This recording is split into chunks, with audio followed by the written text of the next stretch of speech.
Okay, we're back. Let's see if we can get this working again. So I am inviting Daniel to the chat again. I'm now back up and running. So let's send a new link.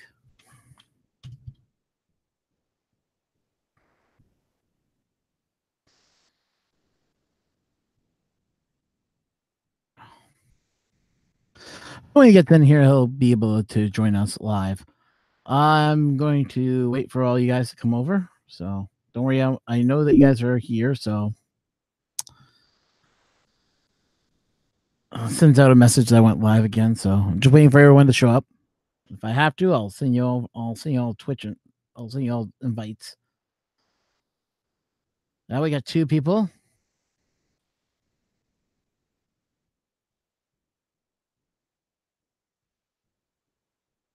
Had to do a full system reboot, guys. So I do apologize.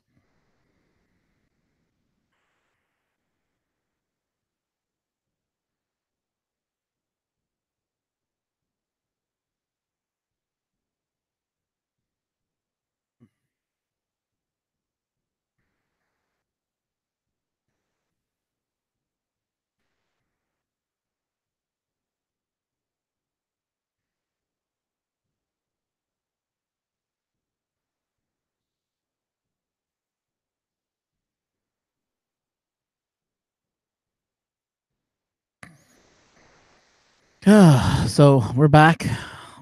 Waiting for everyone to show up. So I do apologize if I seem a little not talking right now. Part one explains what happened. We had a little bit of a glitch, and I had to do a full system reboot. I noticed also my camera was not producing quality video or anything. So I basically had to shut her down, reboot the system. We had 18 viewers. So, it was great having those 18 people show up. Thank you so much.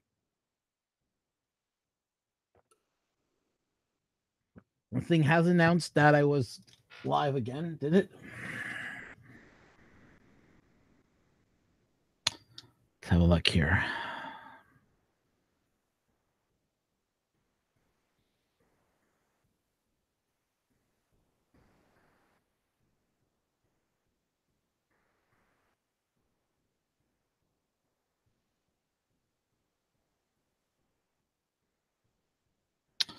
Nope, didn't announce I was live again. So, to your 5 viewers, if you want to chat in the chat, please do. I am going to send out a mass update. Just give me a moment, please.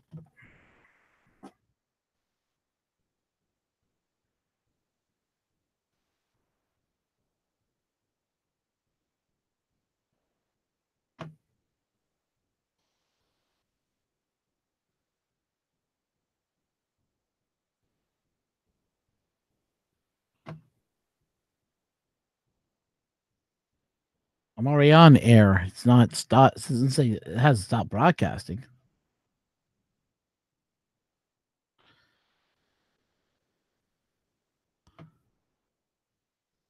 Oh man, I'm not broadcasting to anyone. If you're out there, say hi.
There we go.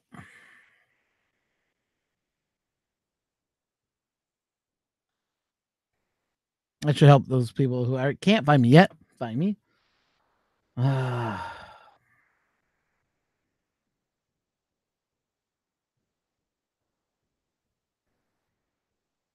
joys of having the ability to send messages through Hangouts, even though those Hangouts have ended, you can still send re-invites to people that may have missed out, you know?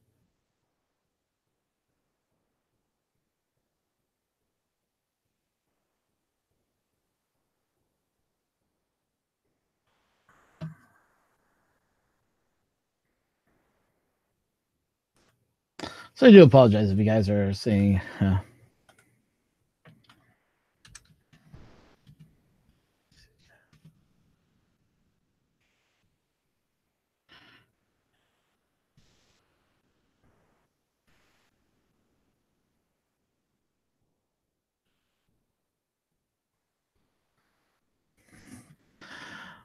I'm not sure if you guys can see me or not now. I'm a little concerned because I'm not seeing any replies backs. Okay, this is weird.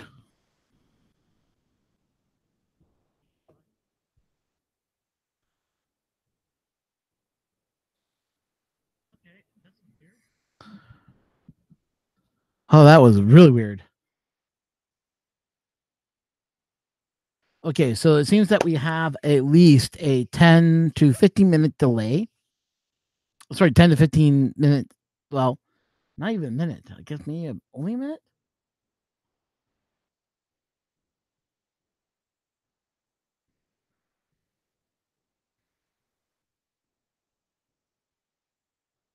Okay, I just did a count. So that was about 5 to 10-second delay. So it's great having this working again finally. And there's Daniel. Oh, thank God you're in. Hello. Oh man, it's been a massive show. Yeah. But you know what? The fans are still here, so that's good. That's good. That's good. Who all's in? Let's so just to give a good shout out to everybody, Miss Glow, 3D printing space. That is Ben. He has your man, your new man crush, you know. Yeah. Yeah, the guy in the AVHC or HVAC. HVAC, yeah. Then we got PH 3D, which you need to come in the channel. So I'm gonna put out the link. I want you to come in, please, because I know you have a printing question that's burning, a very burning printing question.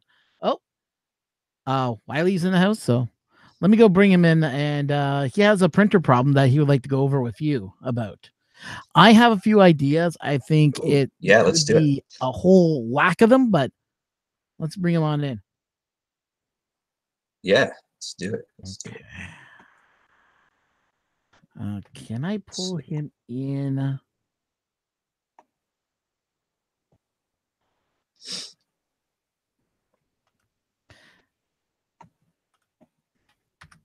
Okay, that link is for you. All right. Only for you. And no one else, please do not click on the link. I'm only doing this.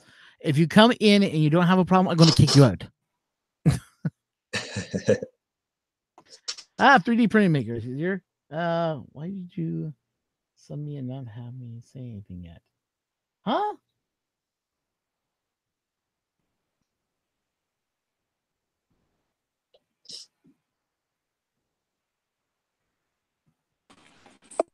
I didn't sub you in, Miss Glow. Somehow you were invited in the room because I went live. You know, it tells everybody. And there he is. Hey, how's it going, everybody? Hey. So I brought you the Print Whisperer, aka Daniel. Daniel, it can help you with any of your printer needs. And we know that you've been having one hell of a problem. So I'll let you explain everything, and you take it away, man. Well, let me go ahead and show you here. Flip it around so you can see the better picture, which is the printer. Enter 3. Fresh build, put it all together. I've been having these, as you can see here, more than enough test prints for these Z cubes. Yeah, man, you're going through a lot of test prints there.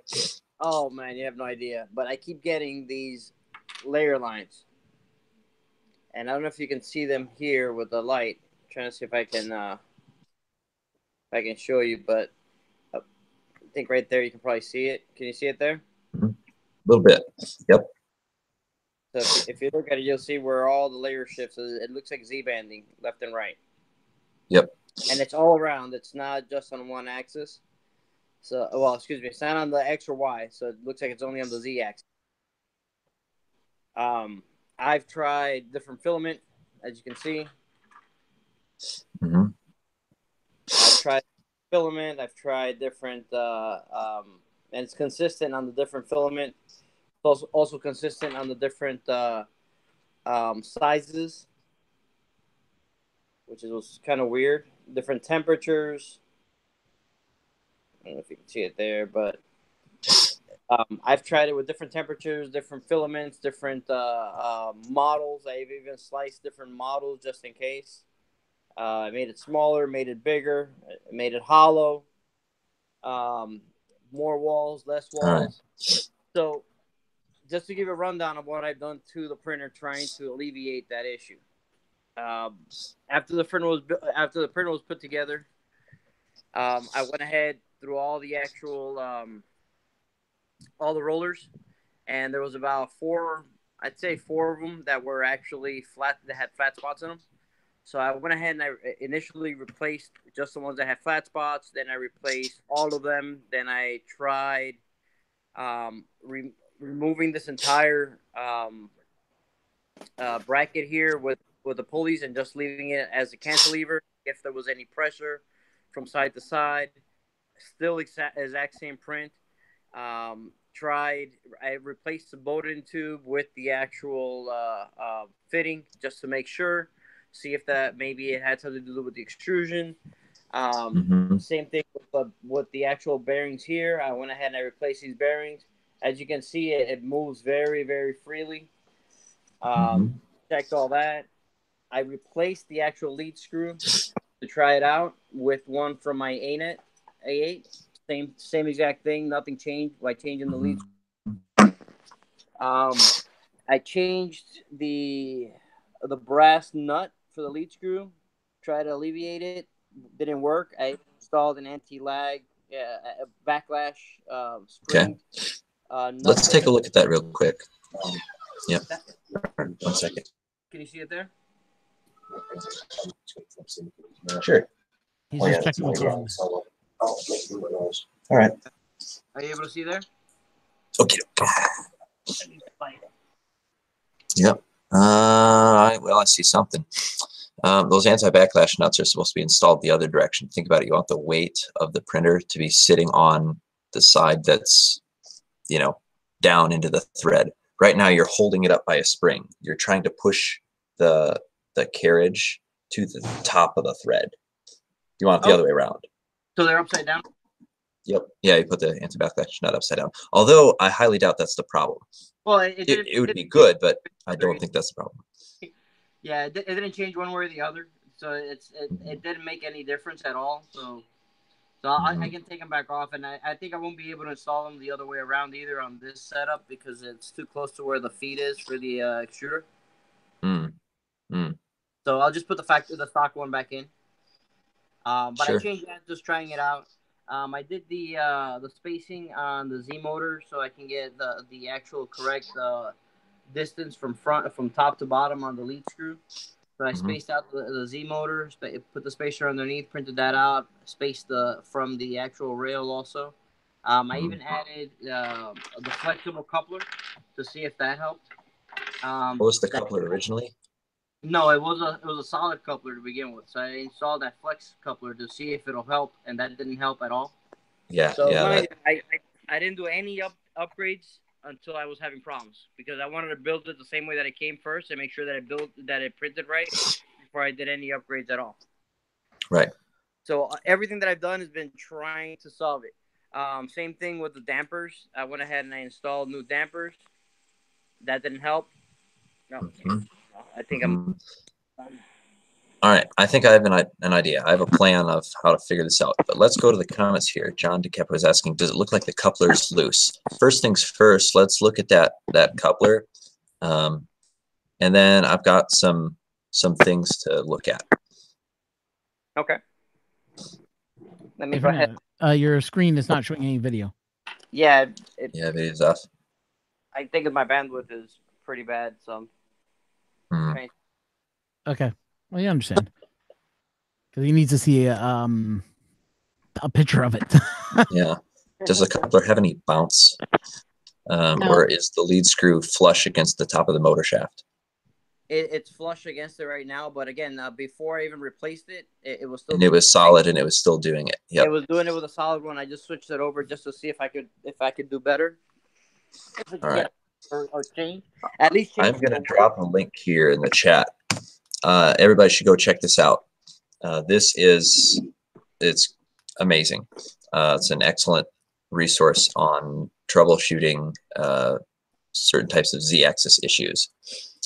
And it breaks them down and shows the difference between a lot of them, which is nice. I think what you have is not Z-wobble. I don't think it's really coupler related. I think it's electrical. Which sounds funny, but if we can rule out a couple quick mechanical things that could be causing it, then it's possible that it's electrical. And I think you got a really good point there. Motor problem. Could be. Somebody else mentioned that it could be something like noise. And just to give you another heads up, I thought that also, and I installed the stepper dampers. TL smoothers also just to see, just for giggles, and that didn't do anything at all. Oh, what stepper drivers is it running on? The stock ones, whatever the stepper drivers are. They're probably A4988. I wouldn't use a TL smoother on that. No? Okay. Yep. They're pretty much just meant for DRV 8825 and mixed DK mode.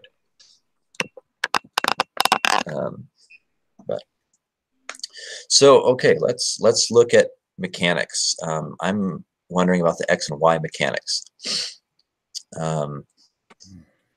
Let's look at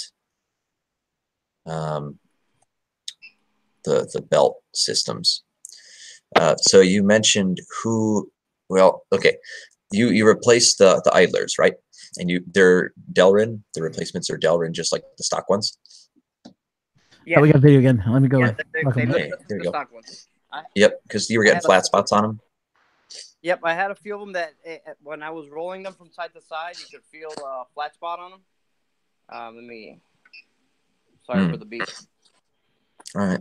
Usually, a flat spot wouldn't cause too much of an issue. It can be muscled back and forth by the belt pretty well, and it would only cause an issue in one, certain tick. It wouldn't be pretty constant like that. Yeah, exactly. And you're absolutely right. But I just want to try to eliminate whatever I could. Trust me, I've been nuts. You see. So I just wanted to make sure that it moved as smooth as it could, up and down, from side to side, everywhere.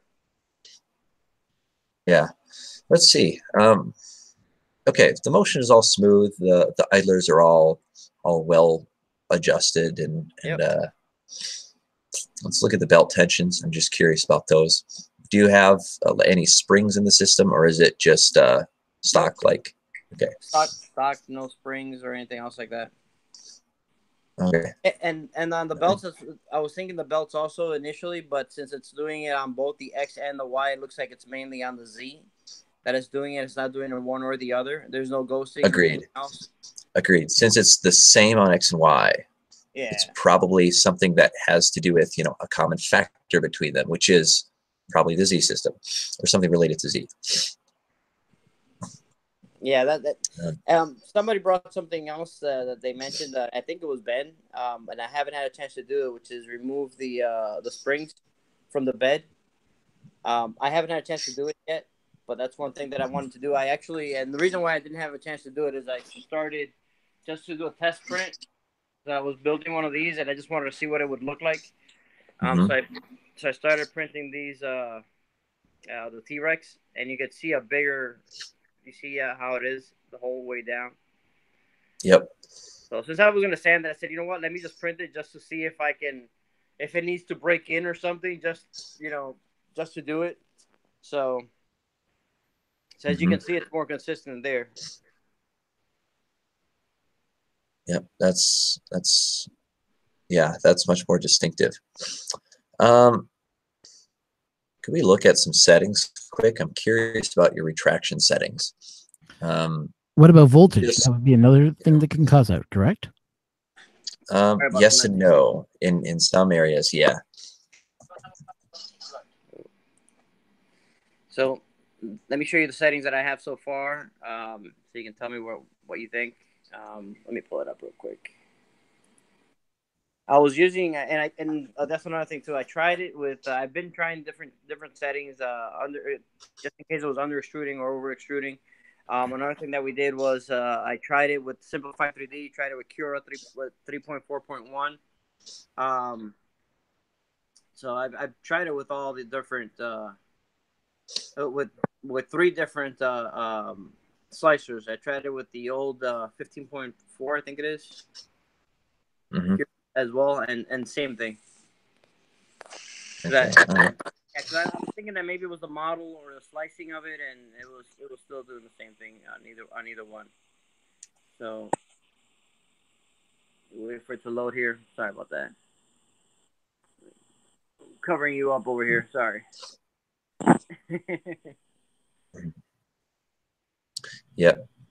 I'm thinking we got some mechanical lash, or we got a certain electrical issue. So yeah, let's find those retraction settings. Yeah. What do we have here? Actually, hang on a second here. Now, is this screen that we're seeing right now, is this on your computer? Yeah. If you want to log, if you're logged into the channel, what you can do is you can log in via your computer in here, and then you can do a screen share, and we can see it, and then we can walk it through it to make it a little easier for us to see what we're doing. Yeah, then it's got perfect quality, you know. Never before. How do you do that? Well, you just click on the link again in your computer rather than on the phone. You disconnect from the phone, then you can log in with the computer, and then you can use your. Then there's an option on the screen which will show you a little icon. Allow you to click on it, and then it'll say share screen. You say yes, and then you'll be able to see it on our. Then we'll be able to see a full screenshot of it. Mm-hmm. Yeah, it's really slick. Yeah, so if you look at my screen here, if I click on this button and I want to go to screen number 2, boom, that's how I do it right there. Mm-hmm. And then I can present it to everyone, or I can hit stop, and then it goes back to my video camera. Do it.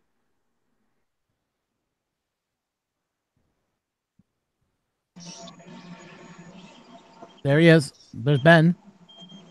Howdy, howdy. Hey, Ben.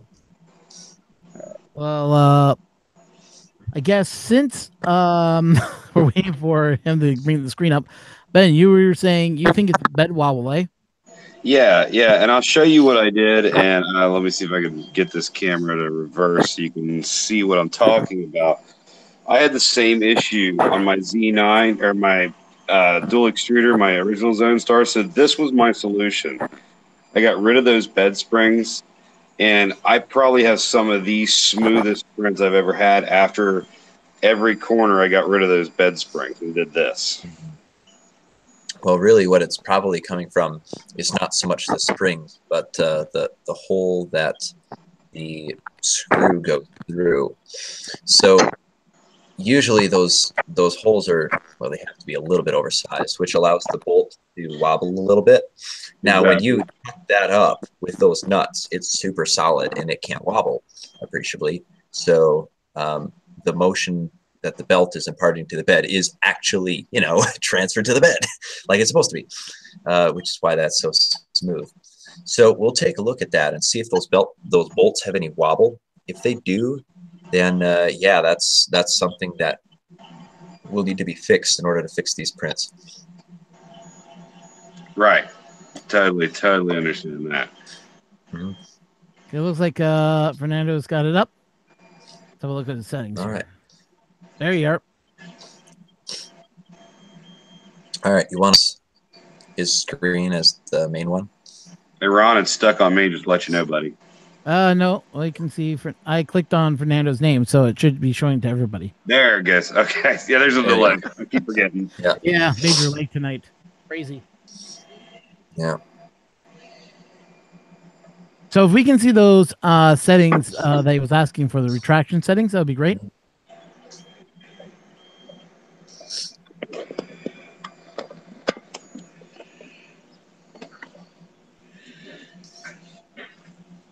Yeah, go up one, the one that's highlighted.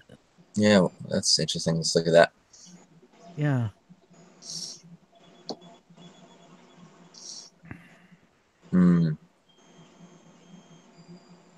That's fine. 215 is Yeah, that's good okay, for an yeah. initial printing count. Yeah, let's go up a little bit. I saw something interesting here. Spans. Yep. All right, keep going. Go on. Whoa. Pause. Yeah. Pause there. Let's see. What about the ironing pattern zigzag? That would only apply on the top layer, so I don't think that's what we're seeing here. Okay. Yep. But you know what I was thinking with the zigzag. So. All right, let's go back down to that that retraction. There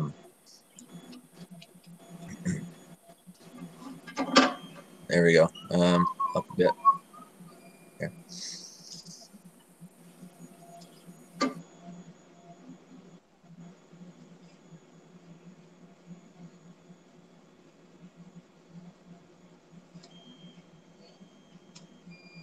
Could it be caused by jerk or no?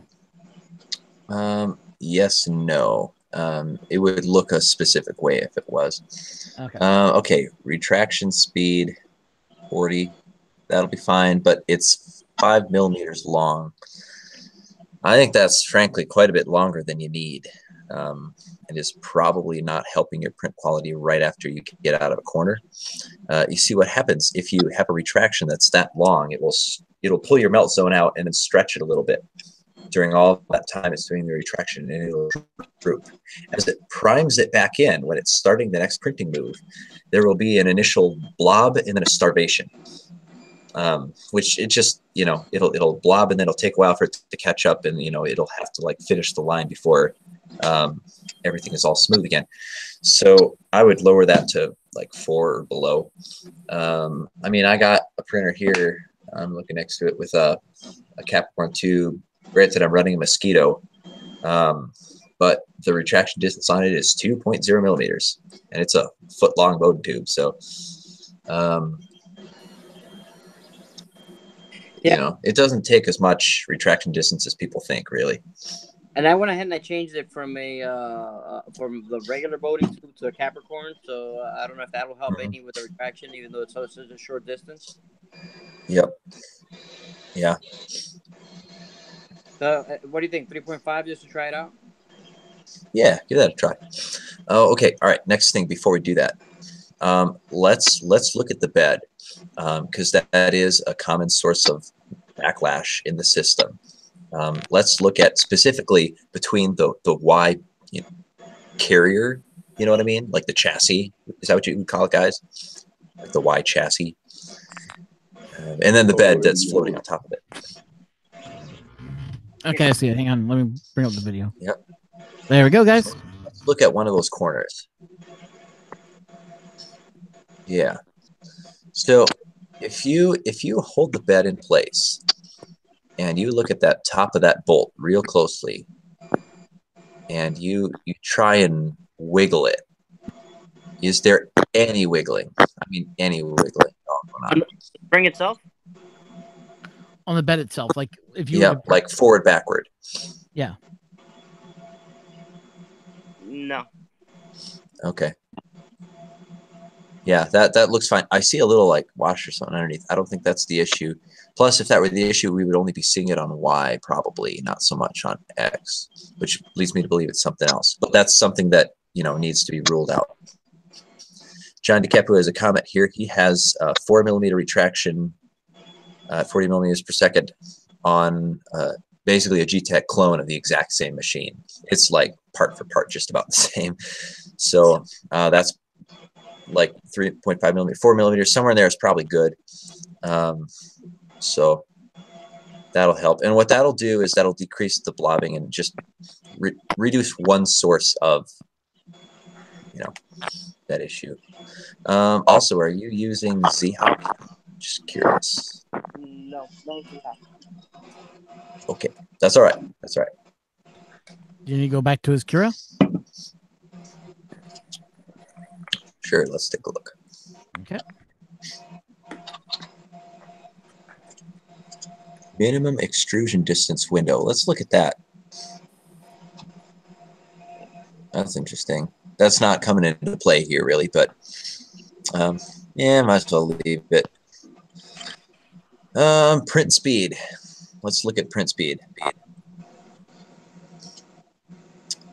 I have an idea.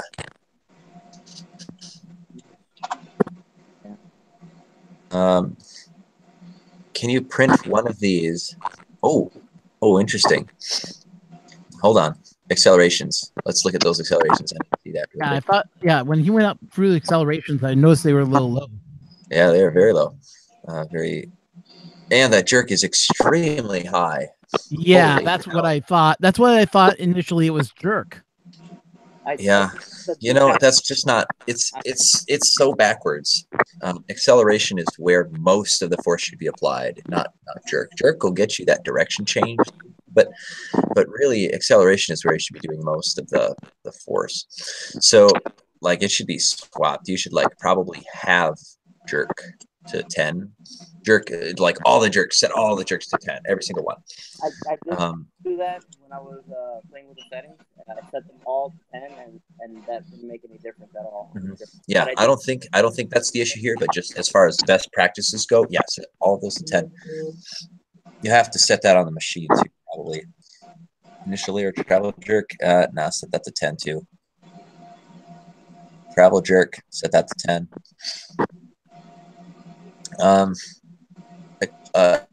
Accelerations, set all of those to 2,000.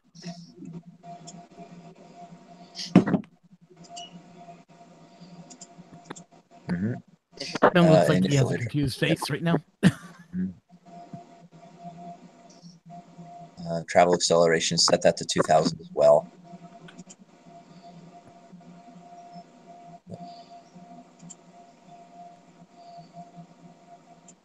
Yeah, your travel acceleration. Shouldn't that be also changed to 2,000? Yep.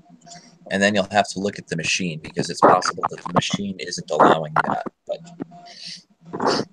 go into the settings or check it through EEPROM or USB. So you print, Fernando, do you print via US with SD card, or do you print directly from the computer directly into it? I've only printed with this one via the SD card. I have not connected the USB to it at all. All right. Okay. So why don't you take a look at that screen? Maybe go back to your phone. These settings look a little better now. Yeah, we're going to want to look at the settings that are pre-programmed in the Ender 3. Mm-hmm. So these will be like the hard-coded motion settings. Yeah. Yeah, be under control. Control. Whoa. Oh, they don't have any control under there. Let's look somewhere else. Go into prepare. I didn't see it. It might be prepare. I didn't see it at all here, to be honest with you. Did they disable it? That's not good. And that's why I thought maybe upgrading the firmware, but I didn't want to do it because of warranty and all this other stuff. And since it's just something that's starting right now, so I can still. That is weird. That's weird. That should not be taken away. So basically, what they've done is they've locked you out of the EEPROM to do any work that you may need to do to fix your printer. That is not cool. That's not cool. It's such a useful feature. Like, why would you do that? Yeah, I have restore failsafes, temperature, and that's it. Yeah, hit the restore failsafe, I guess.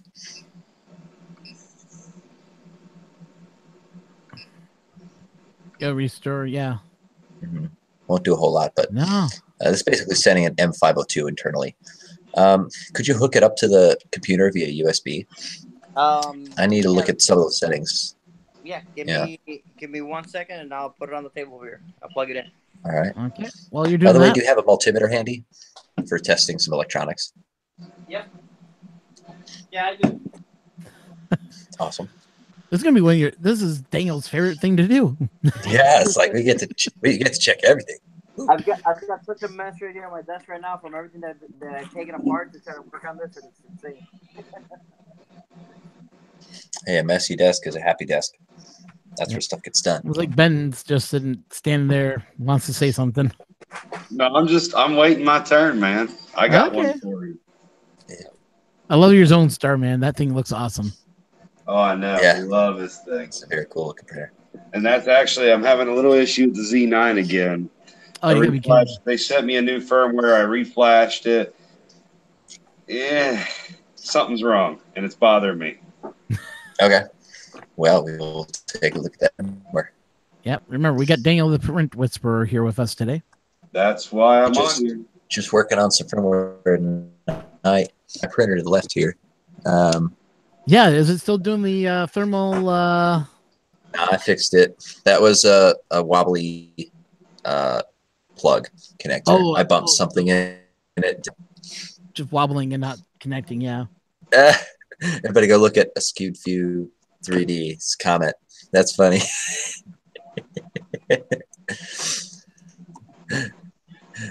Yeah, That's good. Sean, your desk is definitely a little cluttered. Just a little cluttered. Just I a little think cluttered. last week. Well, A little, basically like- cleaned- A lot. yeah. Well, He's I got actually so much going on. I don't know if he knows it all. cleaned my desk. I mean, look at that. It's a little cleaner. You can actually see the keyboard.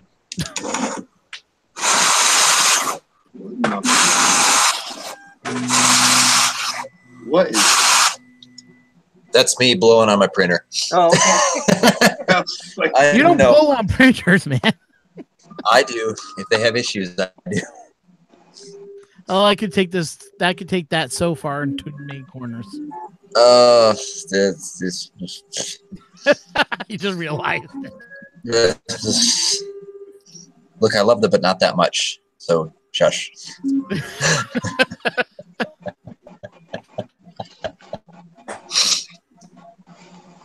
That's why you buy a box Whoa. of these, so you don't have to say you blow on your printers.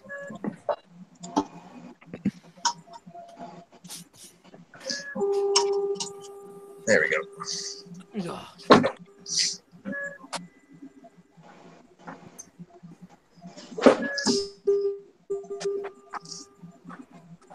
While we're waiting for Fernando and everything else, let's get back to the unboxing that I was doing, guys. So, yeah. I bought a new wireless microphone. This is going to end those cables that I carry around all the time. Oh, very cool. And the That's right.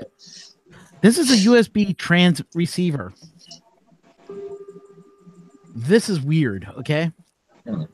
So it runs off of USB power. To power it. Which is weird.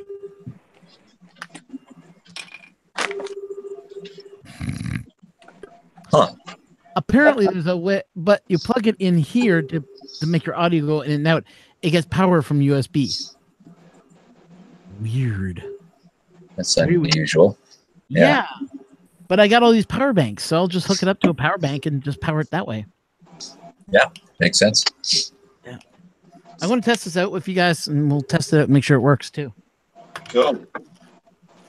And they also gave me some type of rubber grommet and some cables here, so we're going to test it all out. Shit. Uh-oh, I heard someone swear. Sorry. That's it. You're banned from the channel. No. If you have to, I'm really sorry. What? Did I have to ban you? Yeah, so am I. No. Yeah. I'm Daniel, testing linear advances with. for What's that? Simplified 3D or Sorry, Fernando, we didn't hear you. Can you repeat that again, please? Yeah, it was a bit quiet. prefer Simplified 3D or Cura? You want them in um, Simplified 3D or Cura? I prefer Slice 3R. Cruise Edition is pretty good. But really, anything with the terminal is fine. So I can install whichever. I hook it up to whichever one you want.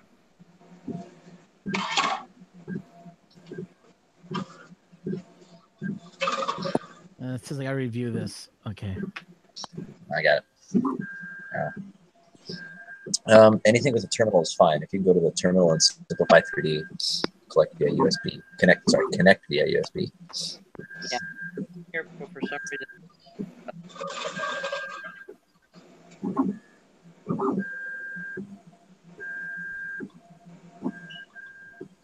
And there's 3.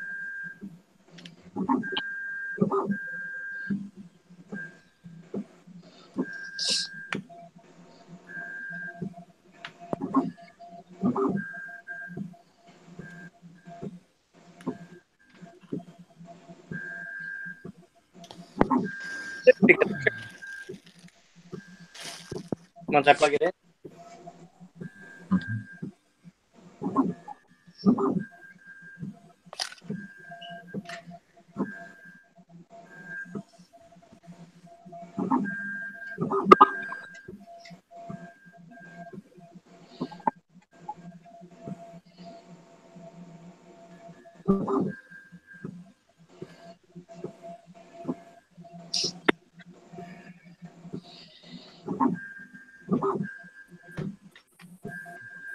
Oh, that's better. That's better. Now I'm getting the layer quality I was looking for. Yeah, that's better. This game turned on my layer quality. That's scary. You know you like it.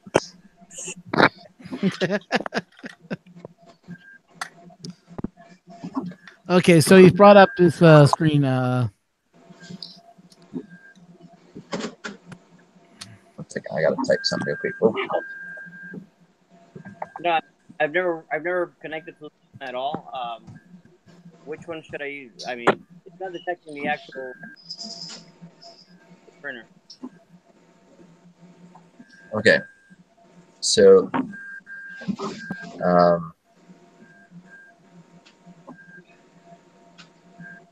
yeah, John, I'll reply to that bit. To get connected to it, you know how to use the terminal in Simplify 3D? I'm just curious. The only one that I really used a terminal for has been with Simplify 3D and with 15.4. Okay. So, and that one.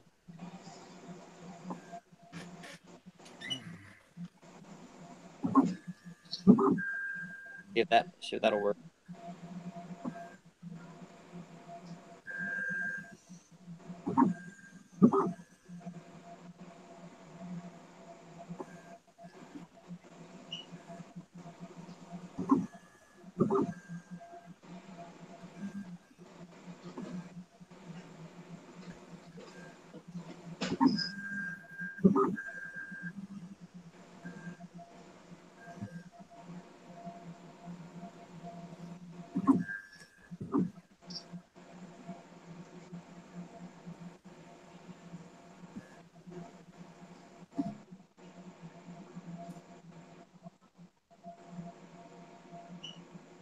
Uh-oh, Daniel left. I bored him.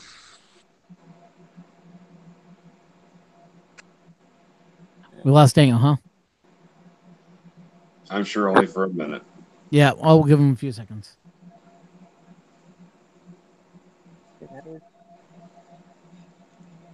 How do I open the terminal on this thing now?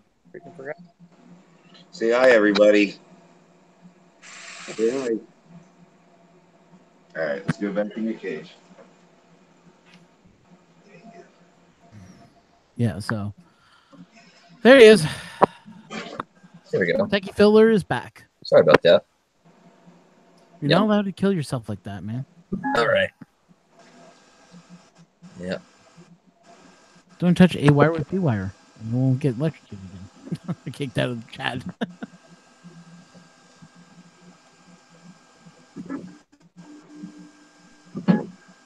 Here it is.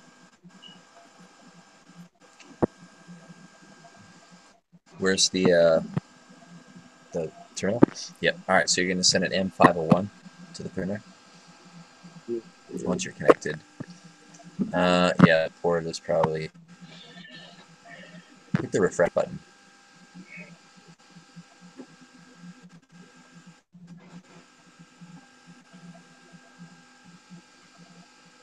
Okay, so that's the right port, but the connection protocol is wrong. Try changing the baud rate.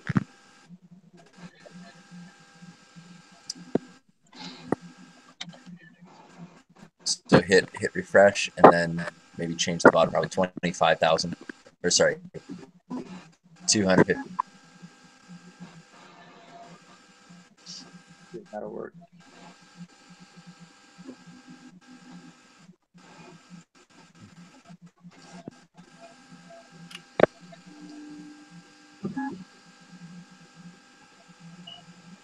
Yeah, try changing it to the maximum one. It's the most common nowadays, at least. Like that's the default in Marlin now. So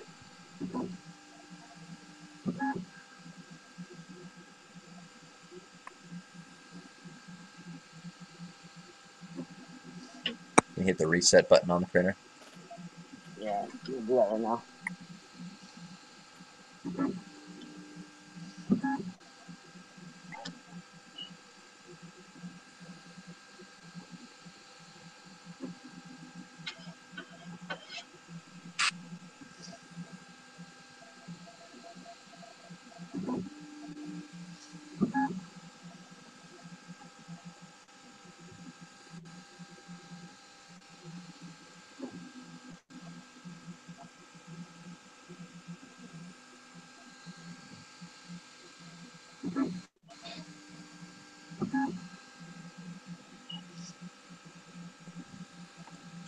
At 25, 200,000, excuse me, it doesn't even. Hey, 3D Trucker, thanks for coming in. We do appreciate it. We're just in the middle of fixing Fernando's Ender 3 issue he's been having. So we're trying to fix that up and get it up and running for him so he doesn't have no more of this weird Z. Oh, is there another application connected to this port? Do you have anything else connected to the print? Is Kira open still? I closed all of them out right now. There's nothing else connected there. I have my mouse and my keyboard. That's about it. Yeah, that should be fine. Unplug the printer, hit the reset button, plug it in again, hit refresh, in that order.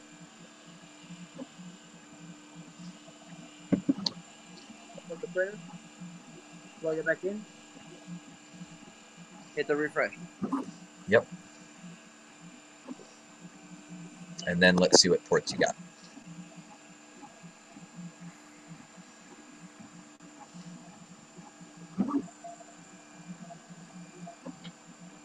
All right, let's try COM1 again. And let's go through all the baud rates. Let's start at the lowest one, just check every single one.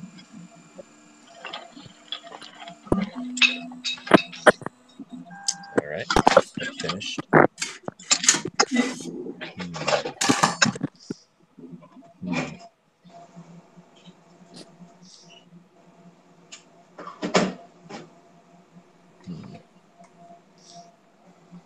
Okay.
All right, let's see how that works there.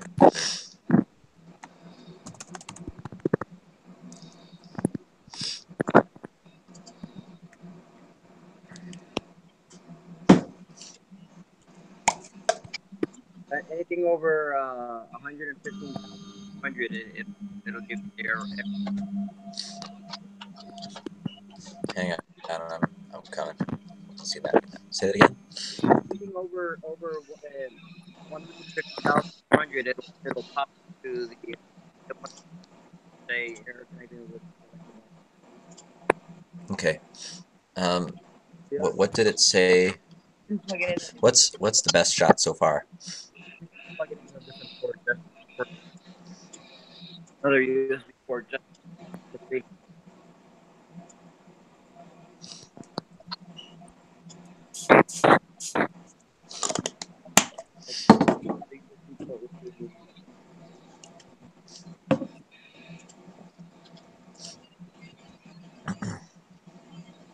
Yeah, now it says installing driver for software. So when I move the one USB port,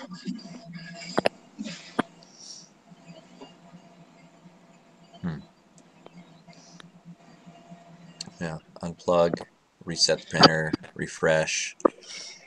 Actually, yeah. Unplug the printer and hit refresh. I'm curious what'll show up.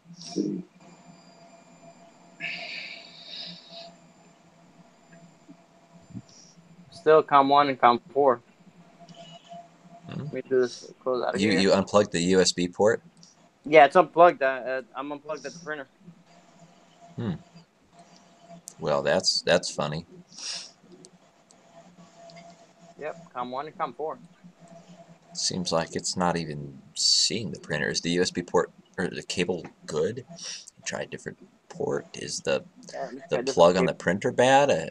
I've never used and never connected this printer, to be honest with you, here with the plug. It's got the small USB. Like the little micro USB, like in the phones and stuff. Let me grab another cable.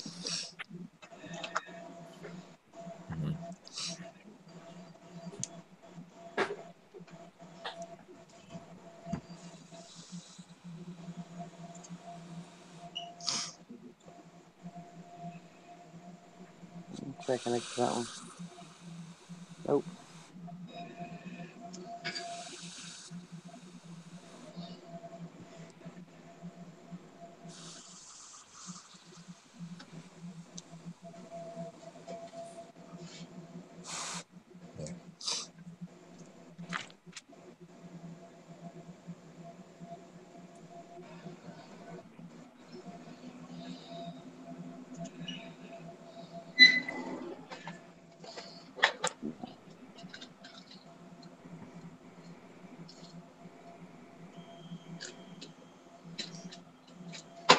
There you go. Now it says COM6 device successfully installed. You see COM6 now it's communicating by itself.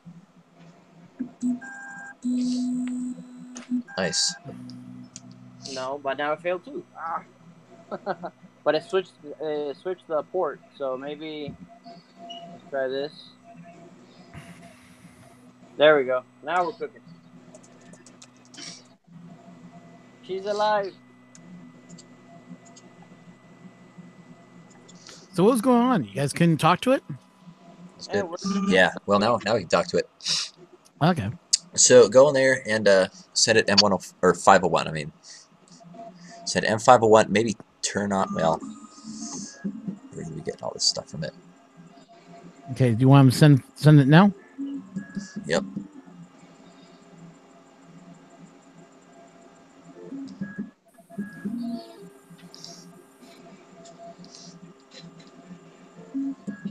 Might have to be a capital M501.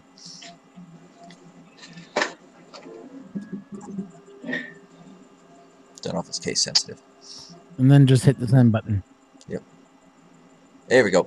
Okay. It says sent, red. Yeah, you got some of the stuff. Can you turn off some of the chatter? The what? Maybe not. Like just all the, it's just sending you so much stuff. We need to keep seeing those settings. So I don't know if you can like pause because I need you to scroll back up and look at those settings again.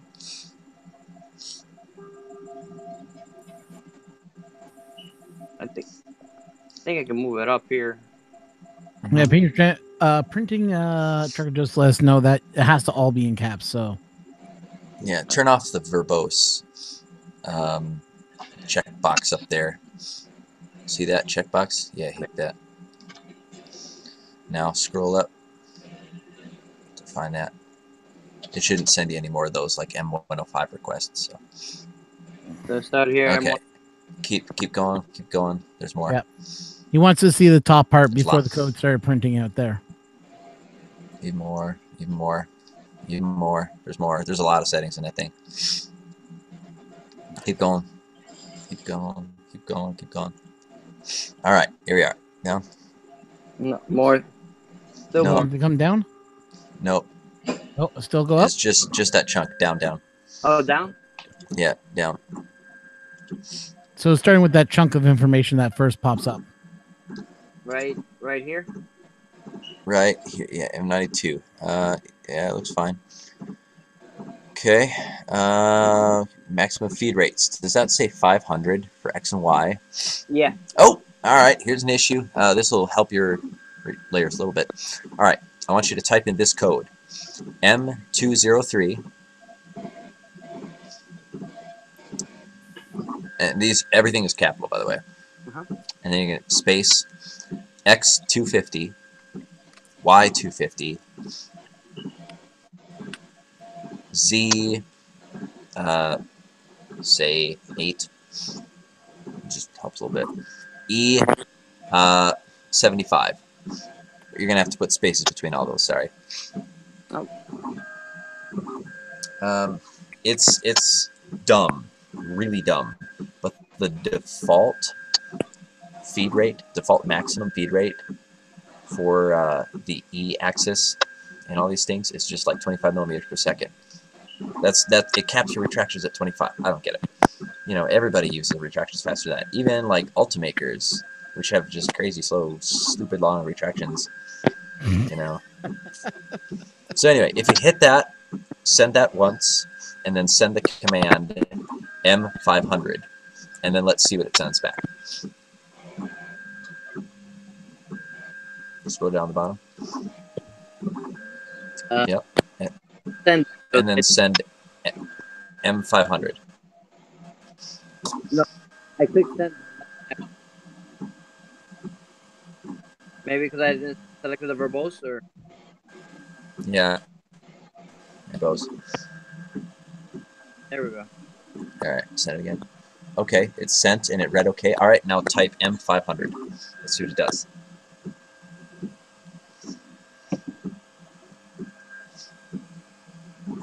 This will tell us whether the EEPROM is actually like rewritable or not. Did you send one of those? Yes. M5. Click that send button again. That's okay. Okay. Oh, that's good. It read okay. Then type 501. 501. Now the settings should be changed. Hopefully. Take off the verbose. Yep. That's right. Turn verbose off, so we can keep reading that. All right. Maximum feed rates. Are those unchanged? Is it all what it was before? I didn't even see him before. Yeah. Bummer. Well, it looks like they disabled EEPROM on this one too. Dumb. Yeah, I would just like scrap the firmware and give it a whole new batch of firmware. That's weird to see so many people raving about this printer when its hard-coded settings are so... Why would you have a jerk of 20 and an acceleration of 500? Look, if you can handle a jerk of 20, the forces that uses mean you should be able to handle like 1 or 2 Gs of acceleration. I mean, like, for real. You should not be running an acceleration of 500 millimeters per second squared if your jerk is at 20. Like, and if your printer is so flimsy that they think it needs 500 millimeters per second squared of acceleration, your jerk should be like 5 or 10, not 20. You know, it's weird. Maybe just think because they're from China, they're jerk of 20. I don't know. Well, Like you gotta Well, film the first. settings in Cura won't really totally take effect then, but Yeah. it is So what it is. do you think you just the load a bootloader on it and then do a firmware? Yeah, I would give it a new scratch build of Marlin. Yeah. All right. And that's at least I know that it's not the build itself or anything that I did wrong putting it together. That's right. That's right. Well, that's part of it. There's another thing we need to check. This is just something to increase print quality. The real issue is probably not going to be there. I would have liked to get that tweaked because it'll show the problem more clearly. But let's grab that multimeter now, because this is where stuff gets interesting. Okay.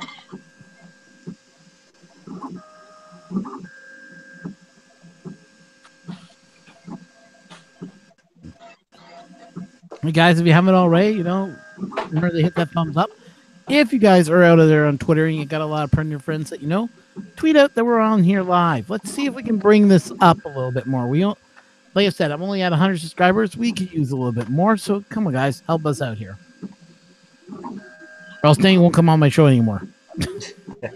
Now that's a real threat, huh? Yeah, it is a real threat. What if I want to come on the show? All right, so I have the voltmeter. What are we testing?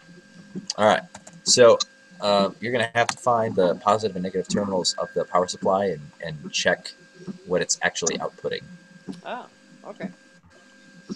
Let me take the. I'm gonna have to take the cover off. Oh, wait a minute.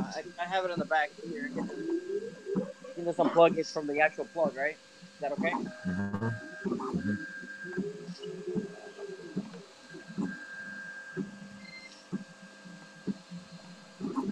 So exactly what's going on here that we should explain to people what's going on here that we're seeing? Yeah, well, if you take that, here, I will, maybe I'll screen share here. Okay.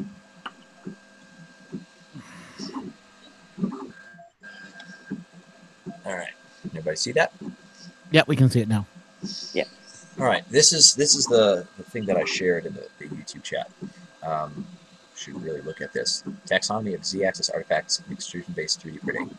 This is an article from quite a while ago, updated in 2016, and it's very useful in looking at different types of issues that you see in Z-axis like this. They can be periodic. They can be like pseudo-periodic. They can be like long-scale periodic, or they can have different types of randomness. So they go through all sorts of things like classic Z-wobble, like here's what the old MakerBot cupcakes used to do. And they talk about that being different from even things like this, And then they talk about Z-ribbing, which is different from Z-wobble, by the way.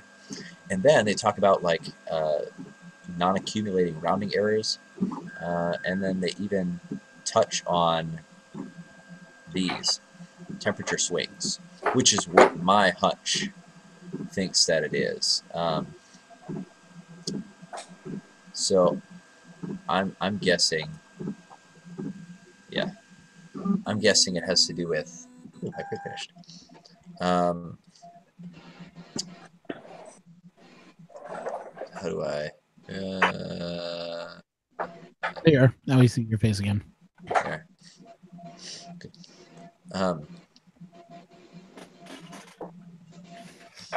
There we are. I'm guessing it has to do with bed heating, actually.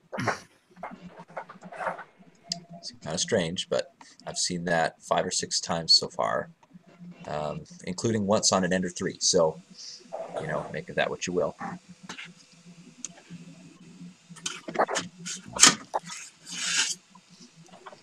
Okay. All right, so voltage out of here should be 12, right? This is a 12-volt system, I think. Should be 12. What's it outputting?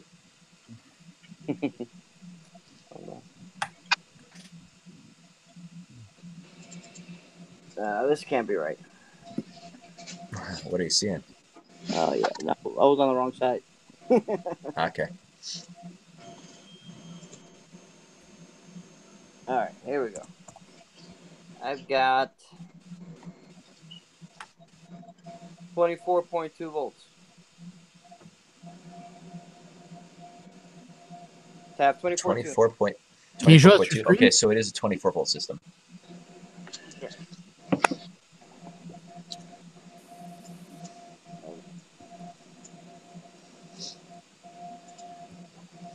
There you go. 24.2. Huh. I thought the Ender 3 was supposed to be a 24, was only a 12-volt system. Well, it must be 24, I guess. Yep. Which is nice. Okay, now a question. Can you turn on the heated bed? Is your heated bed currently off? No, it's off. Can you turn it on and then unplugged check it. the voltage again? Okay.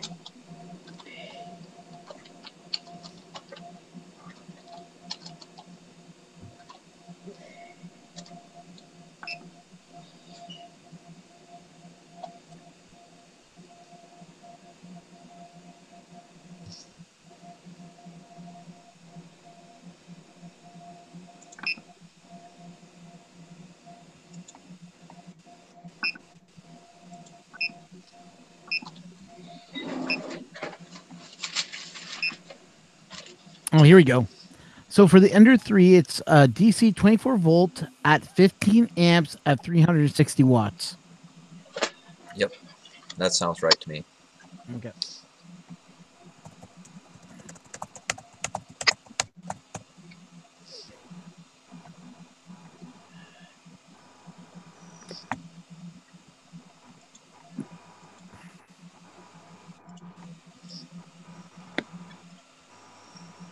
So the heated bed is on, and you're Heated bed testing is it with on, the and altimeter?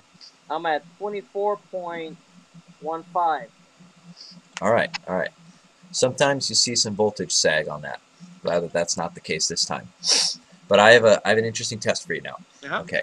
I want you to start printing a 20mm test cube. Okay. And then I want you to turn the heated bed off halfway through. Exactly halfway. Okay. Roughly. You know. I have a loaded G code for a 15mm cube. Is that okay?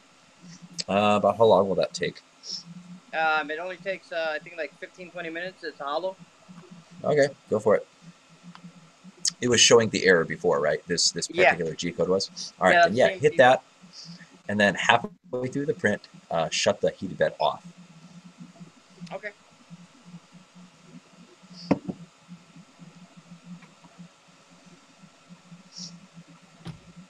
Okay, while he's doing that, I guess we should jump on to the other person. Sounds good. Yep, that'll take a little bit of time. So let's let that run, and then we will take a look and see how that went. Yep. So don't be afraid to jump in here, man. When it's printed, so that we know. Sounds good. I'll jump out for now. Thanks. So, Ben, you said you have a question for the 3D Print Whisperer, so you're up. Yes, 3D Print Whisperer, and that's probably what your channel name should be. Just saying. That's pretty catchy, but my name on the internet is Techie Fiddler, so I don't know. Maybe it should be Printer Whisperer.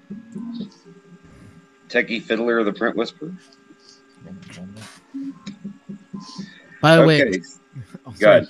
Just want to say one thing. I can't wait to see you at Murph this year because I want to see you play that violin that's being built. Oh yeah. Grant, if you don't know Grant, he's now building a violin for. He wants to see if he can print a violin out of 3D printed wood filler. Oh, cool. Yeah, oh, hey, Chris Riley. He just hopped in. Hey, everybody, it's Chris Riley's from Chris Riley's Basement. Very cool. Look at these dudes. By the way, Chris, I've got my printer running to the left of me. I'm just doing some interesting experiments with linear valence and the S-curve acceleration stuff. Okay, so all right, let's get down to business here. You got the table. All right, so if you can see, very, very clean, believe it or not. Okay. Now, make sure I know which one's which. Tell me which one you think looks the best, because we got a problem. It's a bit out of focus. Can't see details on that. Can you put All it right, back more by your face? Let me see if I can. Come on, switch side, you It's stupid. got a manually adjustable. There you go. Oh, this thing's gonna make me angry. All right, let's go to me. There it Actually, is. if you're putting it down onto your There we go. table and then you zoom in on it, we can get a better look at it. Yep, that'll There we give go. us good quality. Aha. Ooh. All right. Now, I see what we're granted, that's doing. 150 millimeters a second.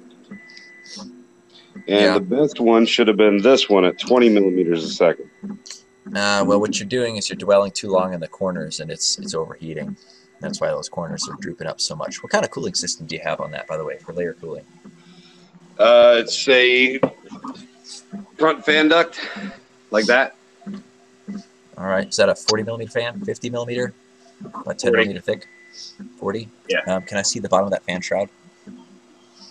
Oh, sure, when it decides to freaking take off printing as soon as you ask. Let me move it back. Actually, you know what? I'll let that print. I can show you the exact. It's the same one. I just printed another one. Ah, sweet. So this is my other printer. It has the exact same. All right. Is there any kind of internal chamfer on that? No. Or does it really just like straight neck down, just like Straight neck down. Boom. Yeah, okay. For interest of laminar flow and increasing efficiency, it'd be better if it has a gradual taper, as gradual as possible, really. Yeah. Okay.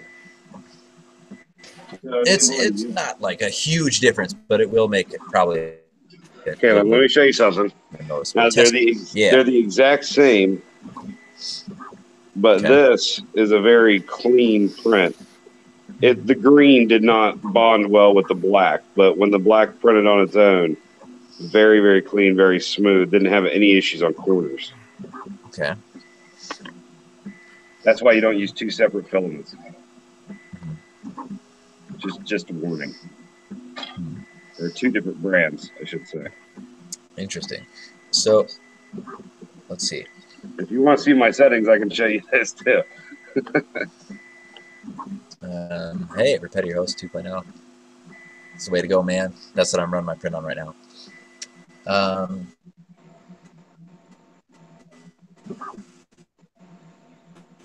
Goodness, that is a nice corner. Okay, let me think. Yeah, can you check the EEPROM on that too? Let's check those motion settings because I'm curious about the dwell time in the corners. Okay. So, are you connected via USB right now? Yeah, they're hooked up to USB. Awesome. Ben, if you want to connect in, you can connect in via your computer, then you can share the screen a little bit clearer. Well, that's what I tried to do. So let me try again because I'd rather be on my regular camera than on my phone. Okay. So let me get on the phone. You might have to kill your YouTube connection that you're watching us on. No, well, because I'm not watching you. Well, I'm watching on YouTube, but it's muted. Okay. Let's see. Do you need the link again? Here, hold on. Well, it should be video call. No, I don't need to invite. Oh, here it is.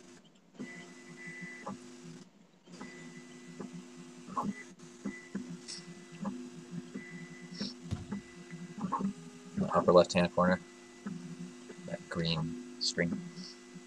Yeah, it's not liking me. Yeah. Oh, hey, that's good. Yep. Yep, hit join.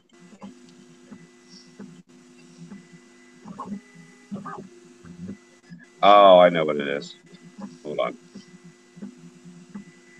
Oh, he's running his, you're running over on, you got your thing running, aren't you?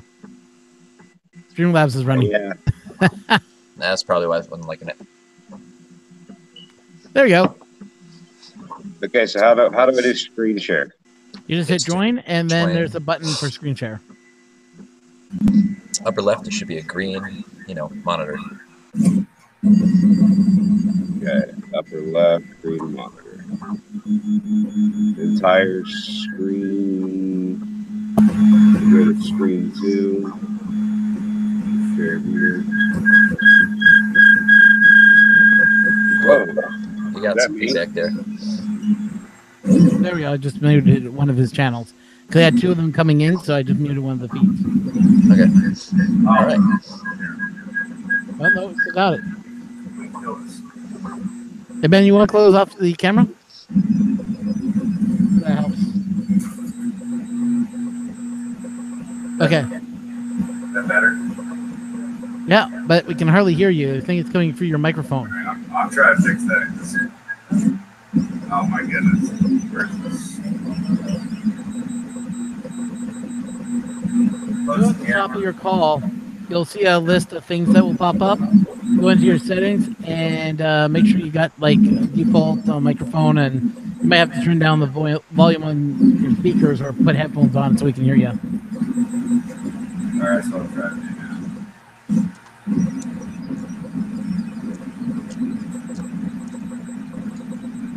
Wait for Ben to do that thing. Not let me Want to look at some of those settings there? Yeah, we will in a second. My printer just threw another thermal runaway. It's bizarre. Gremlins are look into that today. wiring. Yeah. Okay. All right. Let's look at these settings here.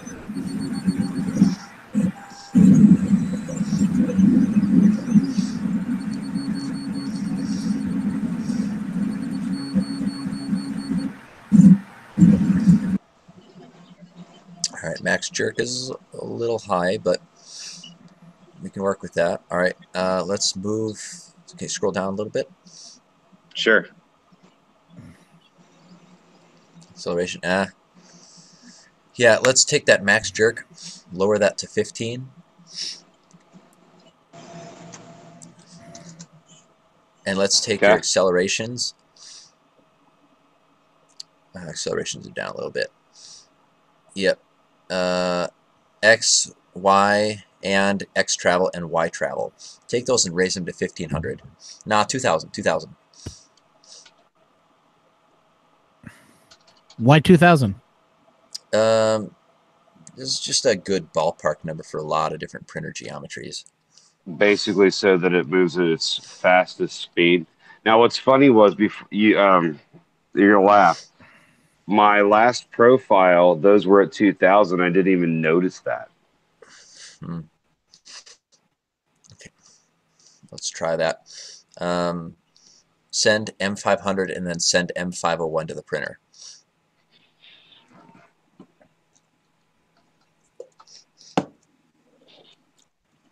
And then in that bottom section, good. M501, and let's see what it says. You want 501? Mm-hmm.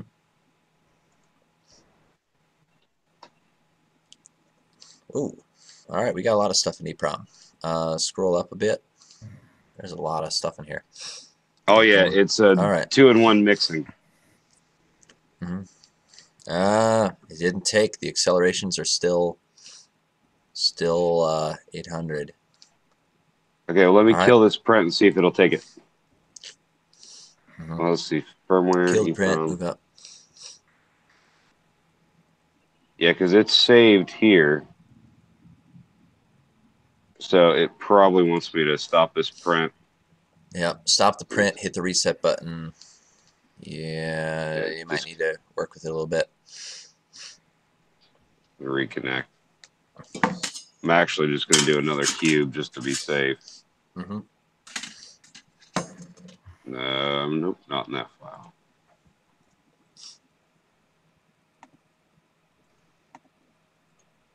Nah.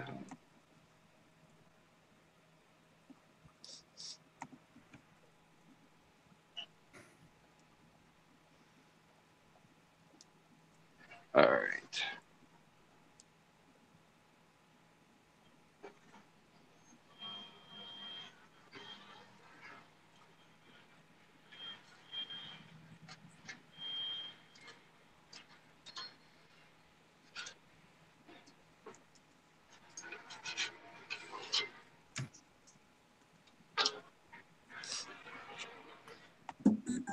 Don't mind my crazy hair.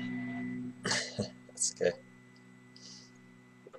Thought you would have your bearded dragon sitting on your shoulder. He was earlier. You weren't paying attention. Ah, No, he was hanging out with me. And then he got angry because the cat came by and decided to be a jerk. Cats, man. Hate cats. All right, so you said you wanted me to send an M501? Yep. Let's see what it's sitting at. I need to check something on this. What was it?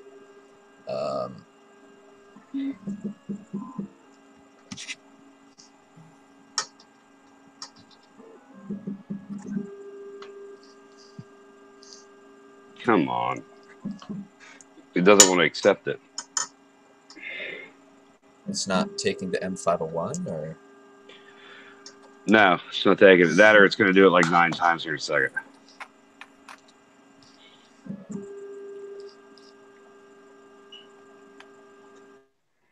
Because, I mean, I had this thing printing so good, and then they sent me the updated firmware, and this is what I get.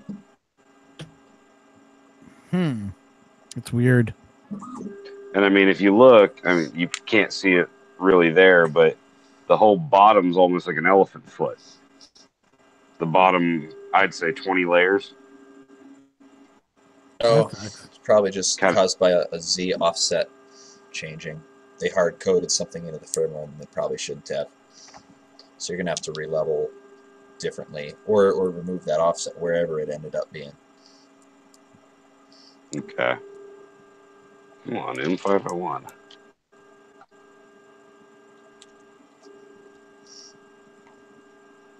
Why is it not? Hey, Fernando, how's accepting that it? printer? How's that print looking so far? Has it finished yet? And you did pause it in the middle of the print so you can turn off the bed. Yeah. Just reminding him. Oh. Right. What is yeah. going on? Let's check in with him. He's not on here anymore. Yeah. He What just is walked away. that slice? What? I would open and close, or close and open messed up there. That is not. I don't know what that is. That is messed up. Whoa. That is Yeah. funky. I've never seen that. I've never seen that before. That is That one- all like. That went crazy. That is crazy. Yeah. Come on, close. Wait. Shall I Hit disable? no. Yes. hit no, don't disable the heaters, because it's trying to communicate but it can't, so it won't close.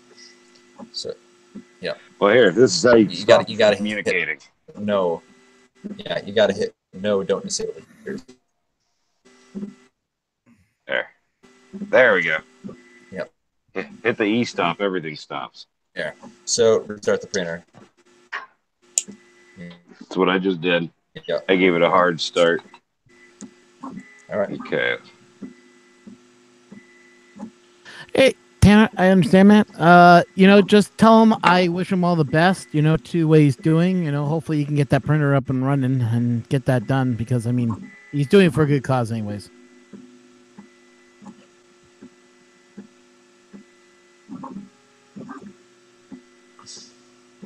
Did it slice the same way again?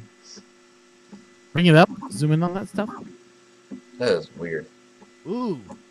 I think he did it again. That is messed up. It looks fine to me. What am I missing? Well, what is with that skirt? Oh, I put that there so that it primes because I have the 2 extruders, 1 nozzle. Oh, Oh, okay. interesting. Yeah, that's always gonna be that- there. Okay, I didn't know that. I didn't realize that. In that case, it's fine now. So, go ahead and hit it. Hit the print. Then let's see if this will pop up now. M501.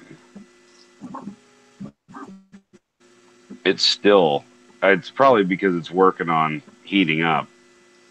Yep. Hell, I'll just hit emergency stop on that because I really want to make sure that it took these settings. There we go. EEPROM still has them in there. Oh, there we go. It accepted it after I hit stop. Come I don't know how you read this crap so fast, dude. It's just practice and reading. I've read this hundreds and hundreds and hundreds of times. Okay, homing, acceleration 2000. Yeah, it took it. Yep, you're good. All right. So Everything took. So, there's a bit more. Let's go through the rest of the EEPROM while we're at it, just to tweak some things for best practices.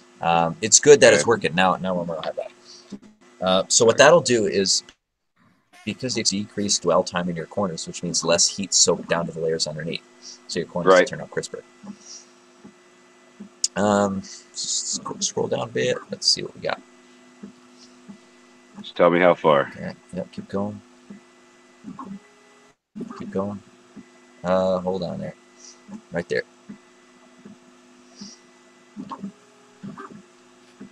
Extruder 1 max feed rate. Yeah. You are capped at 20 millimeters per second. It can't retract any faster than 20. It really retracts at 40. Yeah, it sounds like it's just retracting at 20.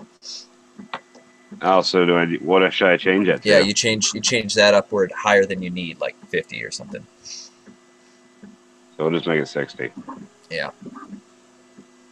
Okay. What about start feed rate? I haven't seen that. So leave that be. Okay. Acceleration, yeah, that's fine. Oh, I know what that means. Okay, yeah, you're good. Scroll so down. I should probably go to max feed rate. See, this one's at 50. Extruder 2, yeah. It probably loaded from the previous one. Oh, yeah. 60, yep. Go down. Yes, okay, good. Keep going. Keep going. And this is just going to be weights until you're here. And that's all you down. All right, then hit OK. Let's try it.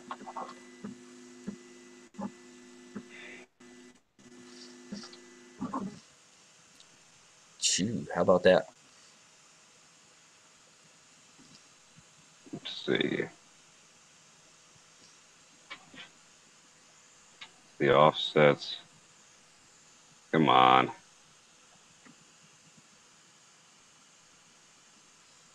I don't know how you, like I said, I just don't know how you read this so quick. I'm a bit of a fast reader, I guess.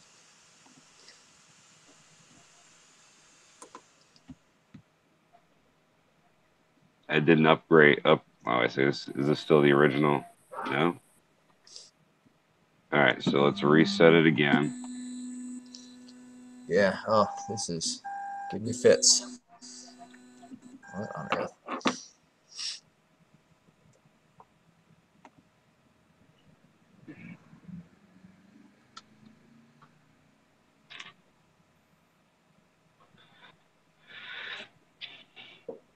Well, thank you for that information, but that's not what I asked for. It said it loaded it for EEPROM, and it definitely did not. Freaking jerk. Sometimes Repeatier can be a finicky turd, can it? It can. But, man, it's powerful. Oh, I love it. I don't know why more people don't use it. It's great. I mean, the debugging tools it gives you are incredible. I mean, I love looking at the temperature curve. It lets you diagnose all sorts of things.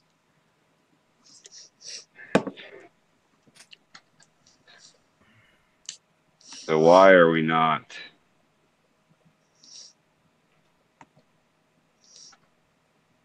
Why is it not loading anything?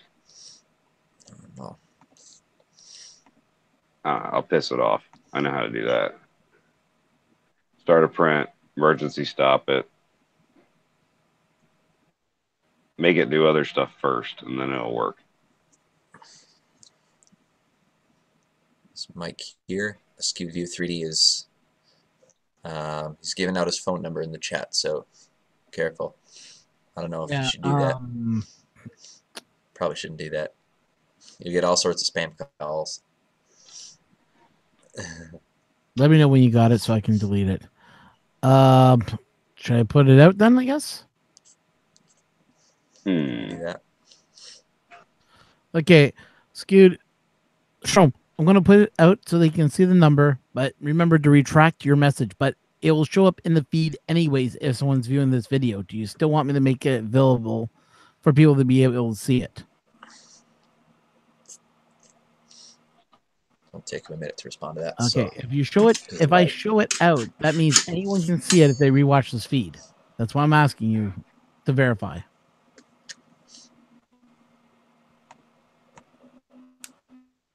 Okay. All right. It's still not showing it, Daniel. I don't know what's going on. boy, this might be one of those times where you need to, pull it out, close the program, reboot, reboot the printer. That's what I just did. That's just messed up. Can you turn on commands at ACK? It's possible that it's being categorized wrong. Oh, There it is. Nope. Maybe type in another M501. Because now it's showing you in real time everything that it's seeing. no. Nothing. Of course, I can't Wow. scroll down fast enough. Yeah, okay, Who that's knows? that's weird.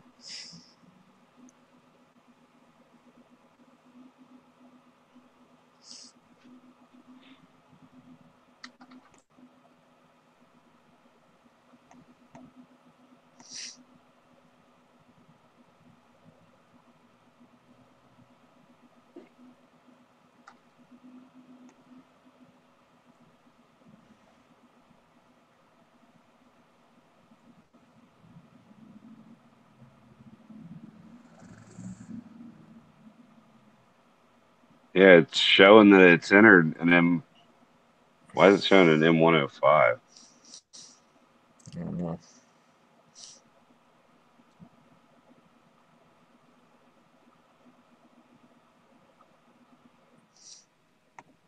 Crap, I just realized my phone's about to die. Oh, All right, I'll work on this. I'll come back in a few minutes. Hopefully, get those settings in. yeah, let me get my phone back up and running, so I shall return. All right. And then once you come back, we'll take a look at all this stuff. All right, cool. Okay. Fernando, are you still on the out there?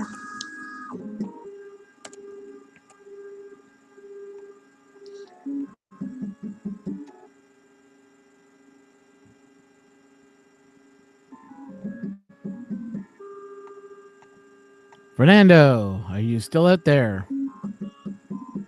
Come inside.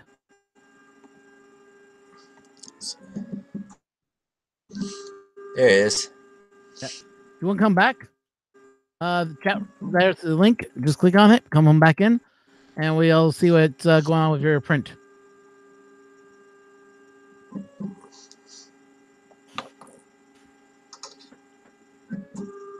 You know, one thing we haven't even touched about, about that.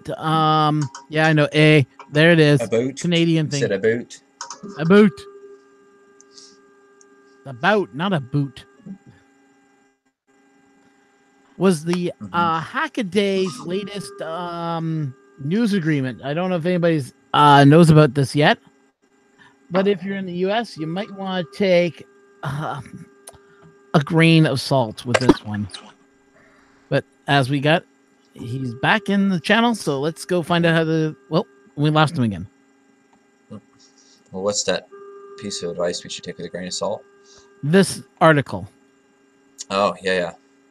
Take it with a grain of salt, people. Tariffs are expected to hit filament now. So if you guys buy your filament from China, you're not going to get it cheap anymore. Apparently, according to this, they're going to go after anything that has a cross dimension over 1 millimeter. So monofilament with a cross section of dimension over 1 meter is listed in the tariff list. It's going to get worse. So they're saying also they mentioned a whole bunch of chemicals that may be involved in printing that are going to have the issue. Oh, looks like we have a picture of the filament. Let's have a look at that for a second. Ooh. Oh. Yeah, What I put a happened little bit. there? I put a marker, a mark Okay. where I stopped. So I put a Sharpie mark. All right. So that wasn't the issue. Yeah, no. Okay. That's a Sharpie mark, just so we can see where it started, where I turned it off. Okay, I Yeah, saw that that's black fine. That's mark and good. I That's thought good. you were missing a piece out of alignment. Oh no, I just wanted to make sure that I marked it to see if there was a jolt or anything else like that. But as you can see, it's pretty much the same. Yep. Yeah, no significant change there, so that rules that out. And one thing, when you mentioned the electronics, one thing that I thought was maybe the circuit that it was on. So right when I printed this one, I printed it on a different breaker. So it's on a different circuit. All right. So I thought maybe the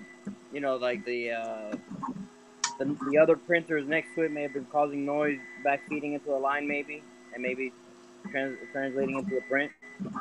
But that's not the case. You said you've already separated it because you have a foam board in between the printer and the table, correct? Yeah, well, on this one here, I have a yoga mat right now. But before, I had a foam board on the over there on the other table, where it was plugged into the other strip with the other printers. So, okay. So now it was a different power strip, different break, and it's actually separated from the pad. So it's thing. So I'm leaning more. What was that? I think more firmware issues. This narrows it down a lot, but I want to look at one last hardware thing. We looked at half of the hardware. There is some periodicity in there, which is interesting. Can you go to the hot end, and once everything is cooled down, raise it up a bunch? I want to take a look at the hot end system. Can you also pull off the cover plate? Let me pull it down. Since I stopped it.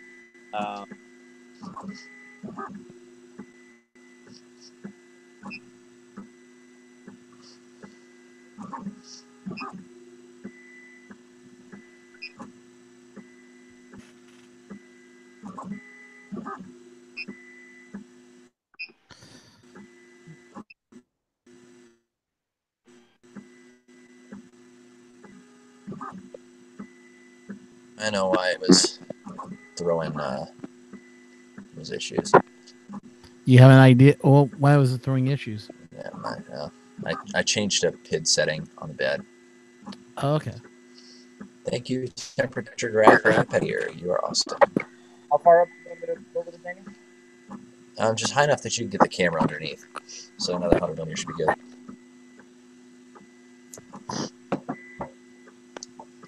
And you want to take off the shield, right? Yep. Shield off? Yeah. All right. So is that a 3-wheel carriage? Yes. Yeah. All right. And can you show me the tension on the belt?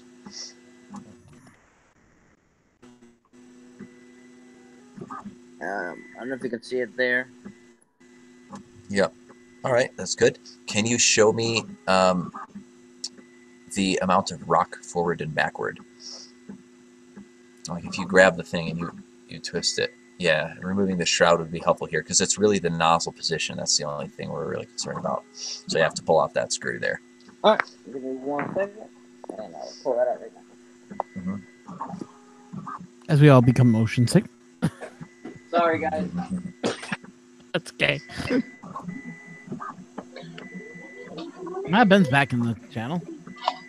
Yeah, I want to make sure that I'm not going to deafen you guys with my other. You're not. Okay. For some strange reason, we are getting a little bit of a feedback echo from your when you turned your mic on. That's what I'm saying. Trying to figure out how to. Oh, when I was on PC, it was because I had my phone and the PC on at the same time. And I muted the PC. Yeah, but when you unmuted your PC, we were starting to hear the feedback again. A little bit. I didn't unmute my PC. It should be muted still. Yeah, so to Chris Riley here. My mistake. One weirdness about this is it's present on, well, both the X and Y sides of the cube. So that narrows down a little bit, but that's why I'm looking into things like, full round mechanical slop of the nozzle, or stuff like that.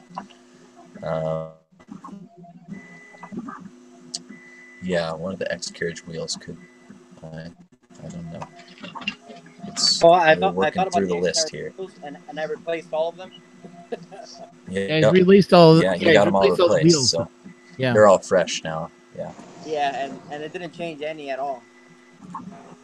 I even removed the carriage on the right hand side and just left it as a cantilever, and that still didn't change the print at all.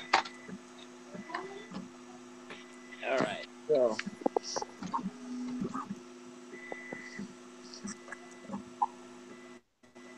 All right. So can you grab it by the nozzle? You Yeah. could set your phone on the bed underneath it, facing straight up, stationary. All right. And now see if you can rock the nozzle back and forth by hand. Front, back, left and right. Left and right at all? Not left and right, but front to back. The wheels seem front to and back be pretty seems to be a little tight. play. There does seem to be a little bit of play in there. I'm really going at it here to try to move. Okay. So you don't think under printing forces that's what's happening? Oh no. This is Okay. me. This is me. Like I would also. Yeah, I doubt that's just it make then. sure retighten your nozzle to the bed. Make sure it's tight, because when I had with my heat block, printer, yeah. is the screws were never tight in the system, and then when I got back from Irv, I realized that I'm missing a screw. So what are you talking about? Right here on the nozzle? Yes. Because you were Yeah, playing with Chris them, Riley, I want to make I'm sure they're thinking tightened. possible lead screw, but here's another thing. I'm going to send you a link. No, So I just actually bumping that that's Evernote again. I thought about the lead screw, and I switched out the lead screw with my ANET A8, and it was the same Yep. exact thing. And you know that the ANET was doing just fine before, so. Yeah. Well, and the thing was that even it didn't change at all. I mean, it didn't even change the wobble. It was the same exact wobble as before. Could be a bad machine you just I think we're narrowing it down. Only a couple. I mean, some machines are lemons, but keep in mind, you replace enough parts, you can eventually fix a lemon. And True. I was just thinking the same thing. I even thought that maybe the motor itself, maybe the shaft on the motor, or the motor may be bad. So I went ahead and I swapped the motor from the Z to the Y, swapped those two, and it was the same thing. Well, now I'll go through my thought process. Now that we've ruled out mechanical slop and mechanical issues both in X and Y, and Z is probably not the case, I am fairly sure that since anything electrical is basically ruled out as far as like bed draw, I think. Well, what's your temperature stability? What was that? Like nozzle temperature. How well tuned is it? This is stability. I have not done a PID on it since I haven't gone into the firmware or anything else with it. Yeah. Okay, 3D printing trucker just is asking a question. When you assembled it, did you use lock washers on the two screws that hold the X beam to the carriage? The X, you mean the Z, where would that be? Which lock screws is he talking about? Underneath? I'm not sure. The gantry. On the gantry itself, I use the ones that I think so. I think they were the lock washers that came with it.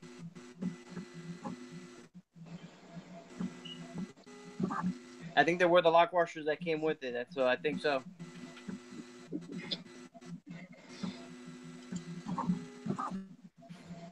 Should I take those out and try it out? I have no idea. He's Jake, doesn't reply back yet. No.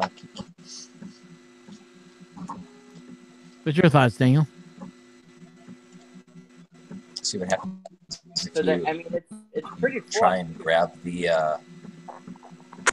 If you grab the left and right sides and you try and move them, try and shake them. They're pretty flush here, and I tried to move them, and it's solid.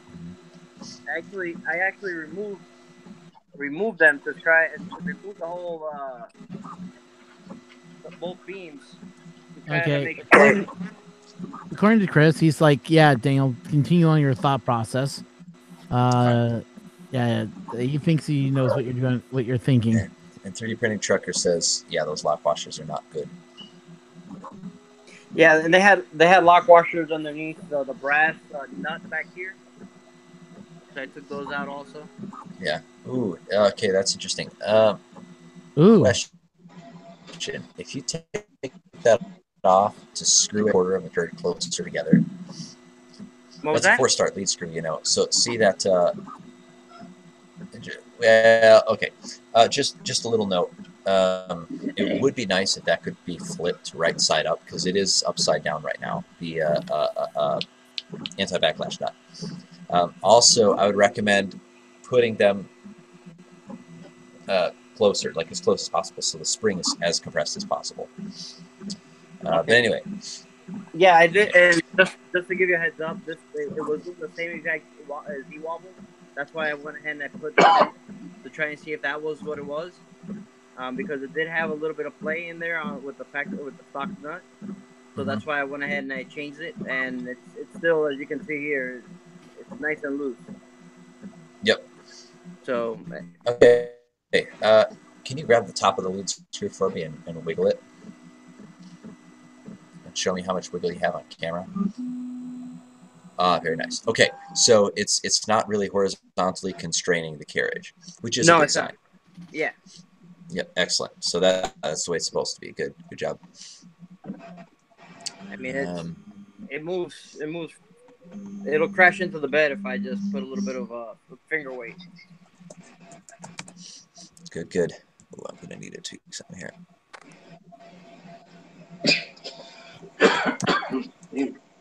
Dang it.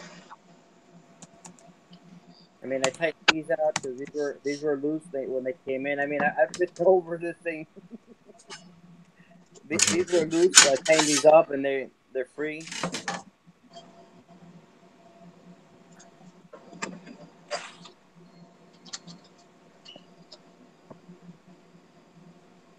Oh, now we're getting somewhere. One more test print. I'm still working on my printer.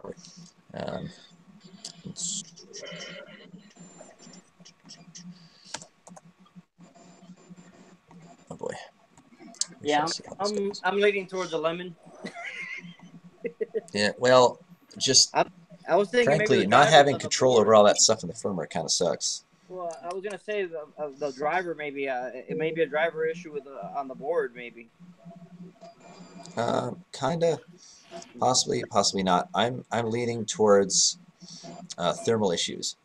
Now that we've ruled out mechanical slop, now that we've ruled out electrical sag, now that we've ruled out like belt issues, and most types of Z issues are figured out, the only real thing left is inconsistent extrusion for one reason or another. So let's take a look at that extruder now. Okay.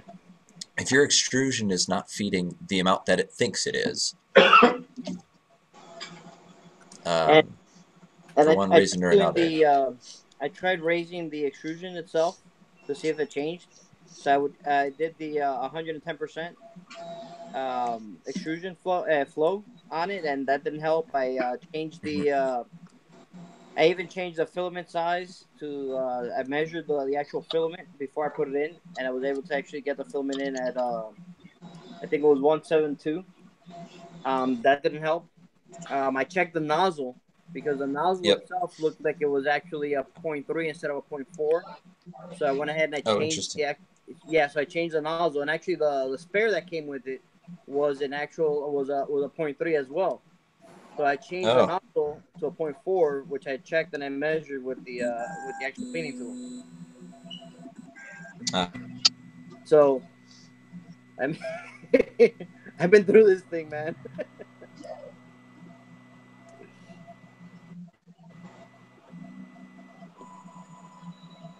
Those beautiful silky layers on this thing. I'm very happy.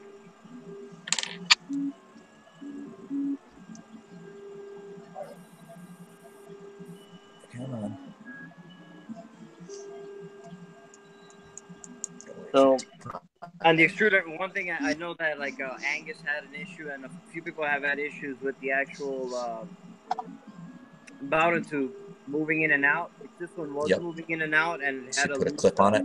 a loose fitting. So I put the clip on it. I replaced the fitting, and I did a Capricorn tube on it just to see if that helped. That didn't help Yes. Yes. Yeah. Well, that's a good thing to do. Yeah.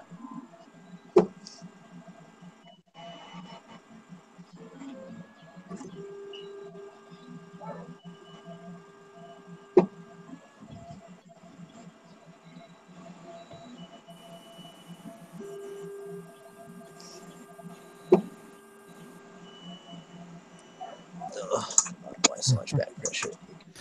No, I mean, if you haven't already, Tanner, is what I was saying. Like, if you haven't already smashed that thumbs up, then what are you waiting for?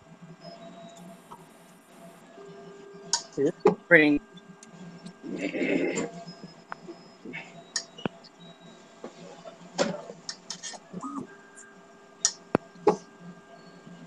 Come on.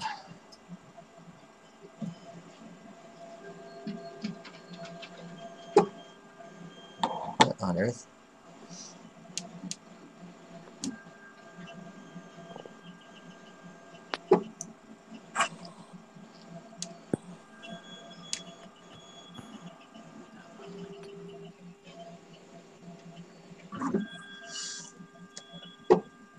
Shoot. What's wrong? I know what I did. Okay.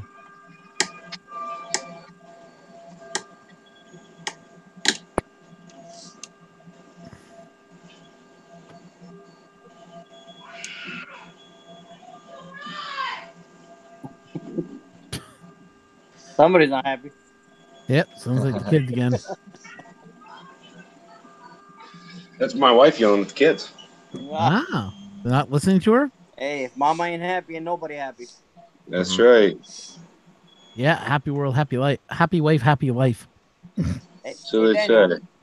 let me ask you a question, and just and I know this may not be related to this one, but these couplers, flexible couplers on the actual motor, should it be touching or not touching the actual shaft?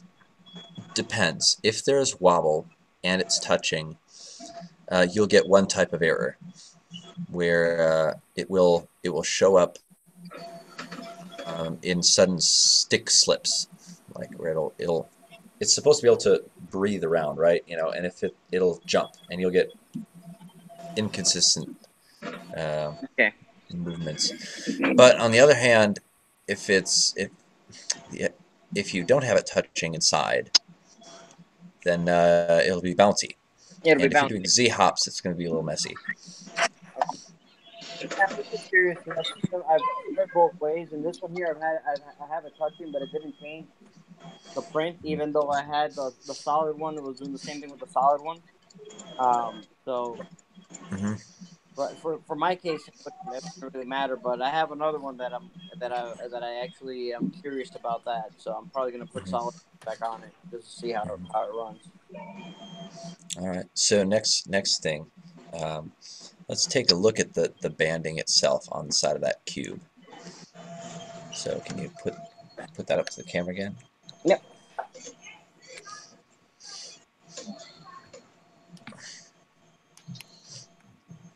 All right. Square, did they make this thing so you can't take the cap off? See there. Okay. Would you say it's very consistent? Yes. Can you get out some calipers? Get out your Sharpie and mark 10 of them, and then count with your calipers the distance. I'm just curious. I have a hunch here.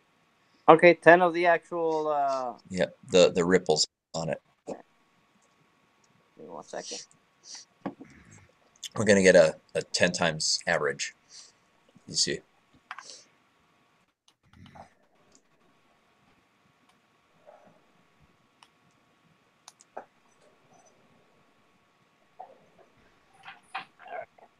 So you want me to count 10 of the waves, right? Yep.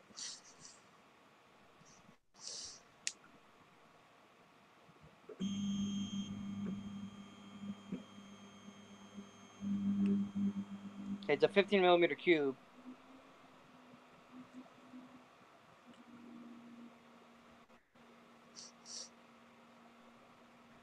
Hey Ben, how's your cube coming along?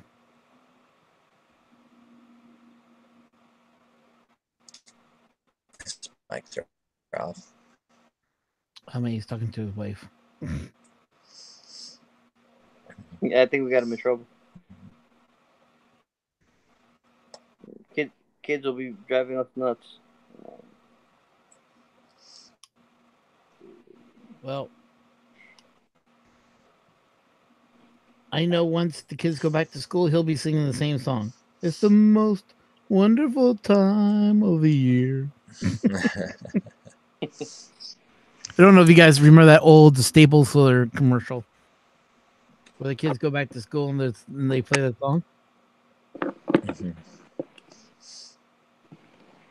I don't know if it's when they go back to school. I thought it was for Christmas. It is a Christmas song, but Staples out here has had a tradition of playing that song. And the first commercial was, "They're going back. The kids are gone." That's awesome.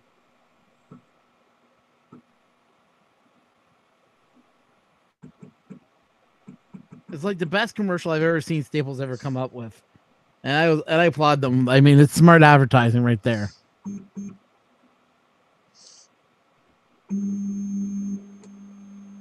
Ben just killed his phone. Come off, you stupid plastic piece of cap. Stupid thing.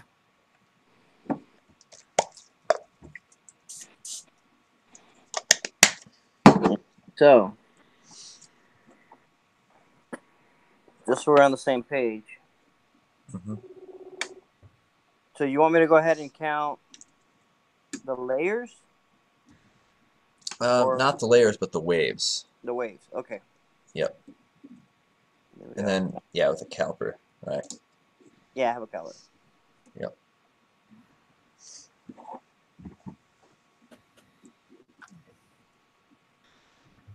Okay, so we got 1, 2, 3. All right, count this here.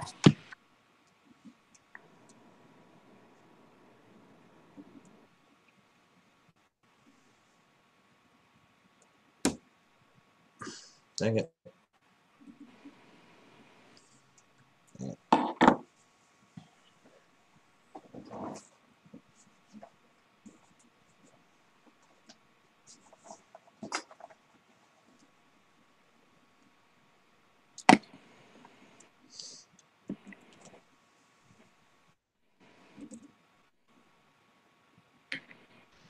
Sorry, but I had to take care of something there.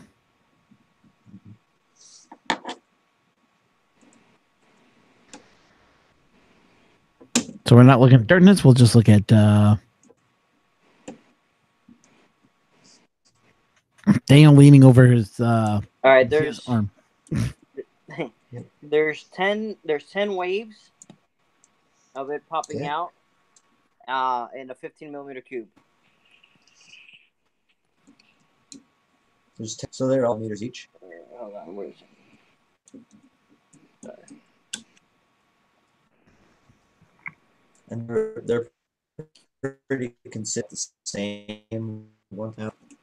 Yeah, but they're mostly consistent, as you can see here. Yeah. I don't know if you can see it there. I'm trying to focus it in. I'm trying to get back to the. Trying to get it. There you go. Yeah.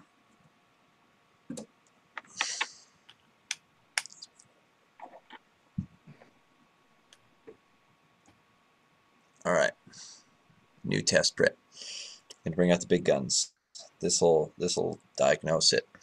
Since we've narrowed out a lot of the possibilities, so now we're down to the last bunch.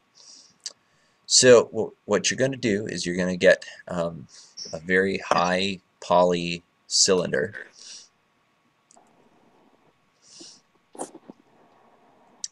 You have a 0.4 nozzle in there, correct? Yeah, 0.4.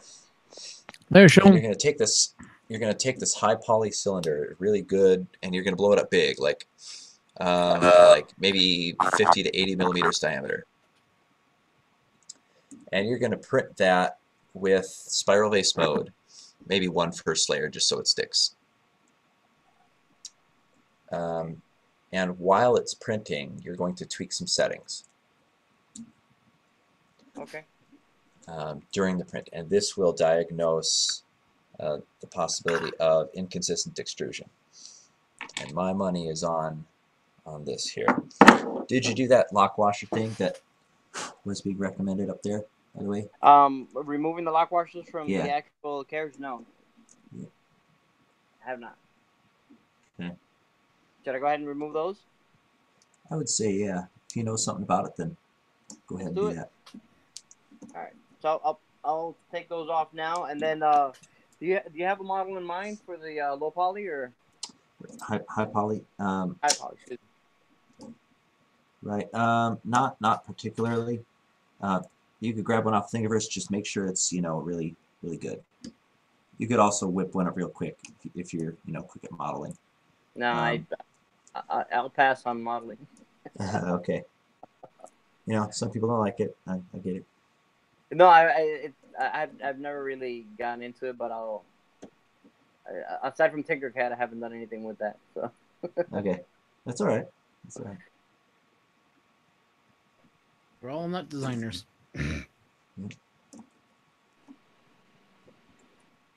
All right, so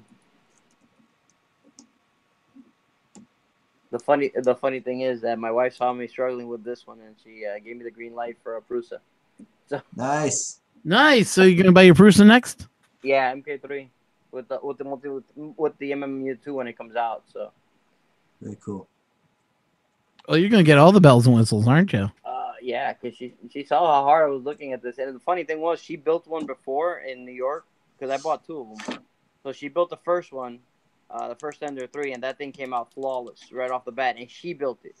So then I'm building this one, and I'm going through all this crap. There's your problem. You don't have her That's building pretty your. funny. She didn't build your printer. I told her I was going to take it apart and have her build it again. She said, "Nope, you already Yeah. built it."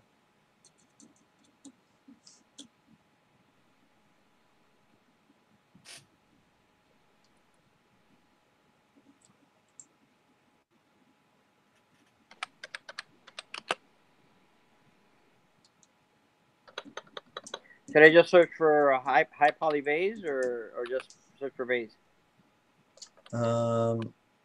Just a solid cylinder. Solid cylinder? Yep. Just a solid cylinder. That's what therapists need to do now. Make couples print together. A couple that can print together, stay together. Yeah. Yeah. So you're having some family issues. That's your problem. There you go. If you can troubleshoot a printer and not get stressed at each other.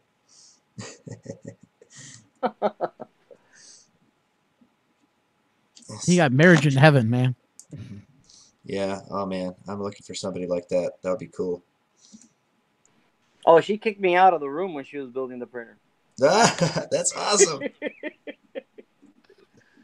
She kicked me out. So we're learning how to not only people love each other, but how to make a relationship work. That's it. That's the takeaway from today's stream. Yeah. What do you think about this one here? Single wall cylinder. Sure. Don't make it single wall though. Make it solid. Oh, make it solid? I think solid. Yeah. Solid. Because when you run in spiral vase mode, then it'll turn it into single wall. Okay. Yeah. I think they had a solid one here. That might work out better than this one right here. Test cylinder? Yeah. Check. See if it's high poly enough. Go to ThingiView and zoom right in on that. Take a look. How's that looking to you? Well, honestly, I don't know what high poly is, so it looks great. Yeah, looks good to me. Looks good to me. All right, so download that sucker. Hey Ben, your print has just gone berserk. Uh-oh. Let me see his print. Ooh, Oh no, never mind. no. It's the way the printer was looking. It looked like this here. The writing on his BL Touch was the block. I was looking, going, oh crap, there goes the block. Sorry, Ben, me bad.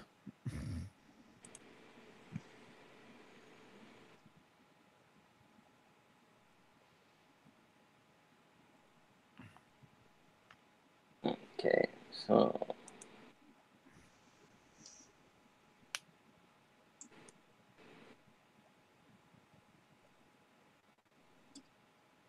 how big do you want it? About 60, 70, 80 millimeters, something like that.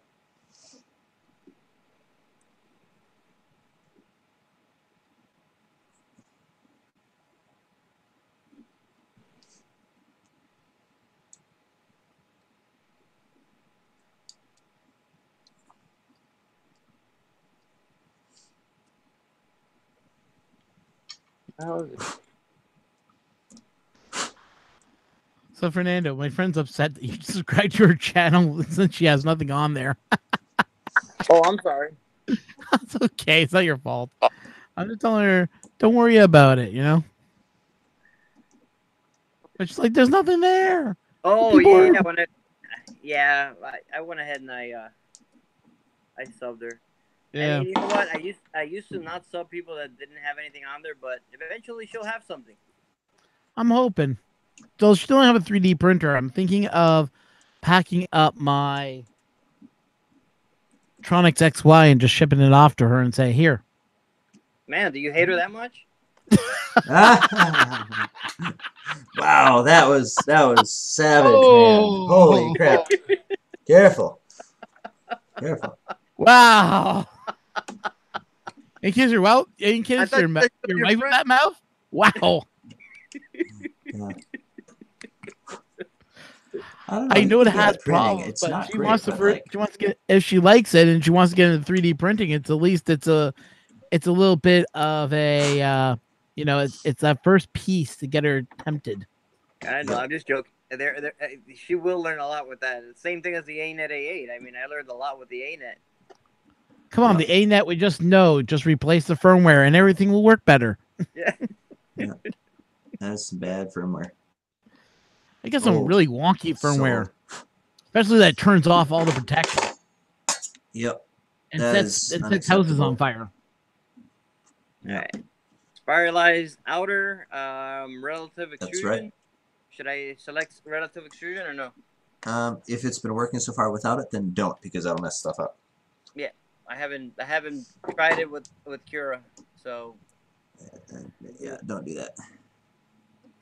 alright. That's it. That's the only thing I have to click on it, right? Just spiralize. Make sure you have like one bottom layer, just one, so it sticks. You know.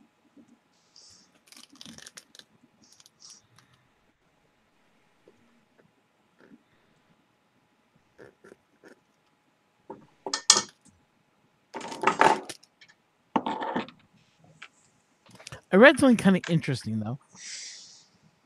Yeah. Is that insurance companies think people are bringing down their houses with 3D printers because they're looking for insurance money. So if you need to burn down your house, get yourself an ANET A8. Make sure it burns down your house, and that way you guys can get off scot free. You lose so much more when a house goes. I feel so bad for people. Oh, so do I. Yeah. I know how painful that can be. I almost lost my Unless house the house is to a fire once. So yeah. That's something that I don't wish on anybody, man. It's True scary. that. All right. Well, top thickness, bottom layers. Top layers should be 0. Yep. Bottom right. layer, just 1 layer or 2 layers? Just one would be fine if your first layer set right. Yeah. Yeah, we know about Ben dropping off. What's happened is his cell phone is dead. We're hoping he can get his cell phone back and then come back online. If he can't, we lost Ben forever. I haven't checked the chat in a while. Let's see what's going on here. We lost a whole lot of people. We're now down to 5 viewers. All right. I'm making them nauseous moving around here. No, I got locked on video. We're just watching Daniel. Ah, cool. Oh, because Daniel's the Well- star of the show. I'm gonna go run get a drill. I got You're gonna back get a drill. something today. Uh-oh. So, yeah. Unable to slice. Why? Plug it. Or actually, no, I don't need to get. I can wait till I get back. What do you need a drill this for? Here. I got my hot-end plugged up real bad with heat creep because I was doing something stupid. Just What would you do testing something limits. stupid? Oh, that's me. You know me. Trying to see what it could take. Yep. Just pushing the limits.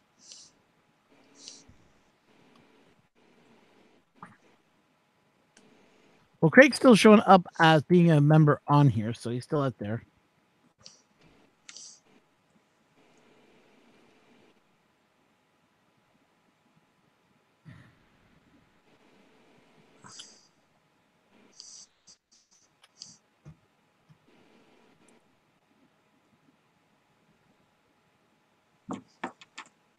That's Quick question: when I do spiralize, should I make the infill 0, or does it just override the actual infill? It will override it to 0.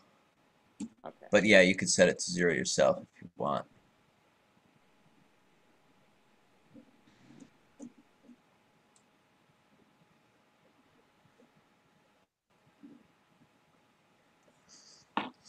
Come on.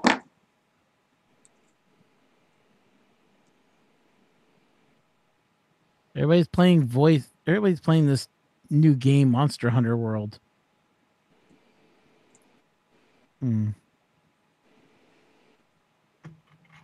All right. So it's telling me unable to slice. What? Unable to slice. Yeah.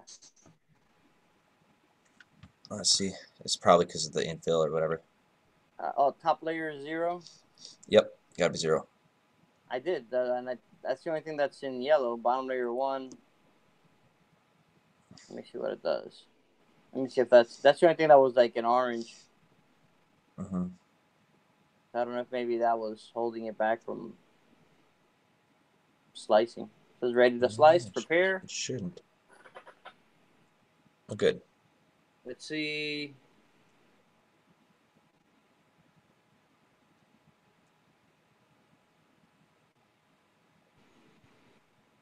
I'm waiting.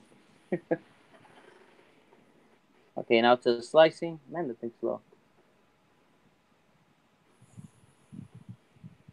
Okay, now it's slicing.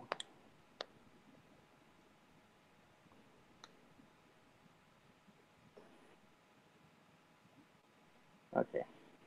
Yeah, no, that's not doing base mode. The same 3 freaking hours. Let me try to see.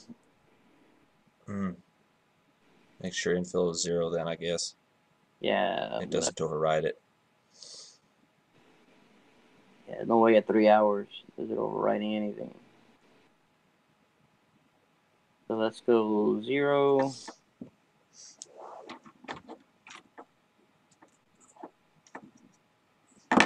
Layer height, leave it at 0.2, right? That's okay? Yep. Well, actually, it'll be a little better if it's lower. If you set it to like 0.1, it would be better. Okay. Or even 0.08 would be best.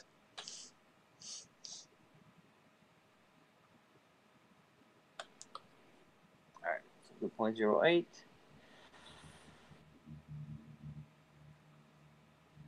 Although you can still have a nice thick first layer.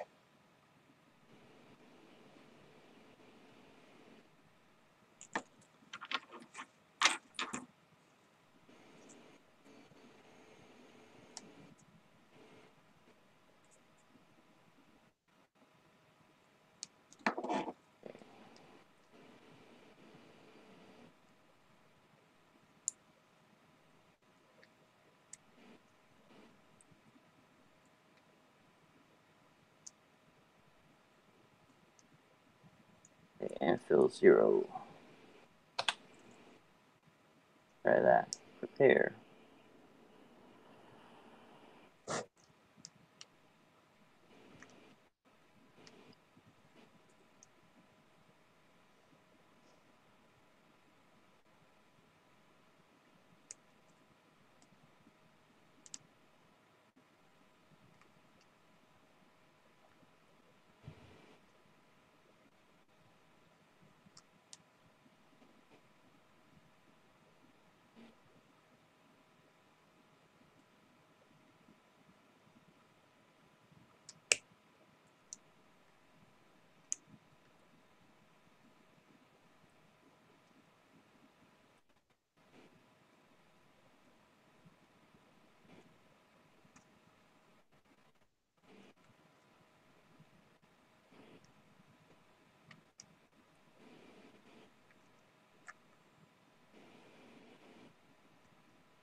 Come on.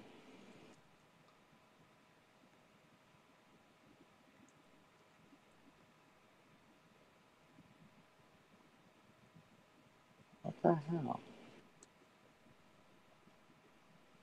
Is it giving you any clues about why it's not working? No, it's weird. It's not doing any of it. So let me. I'm gonna close out of it. It just says unable to slice or whatever. That's bizarre.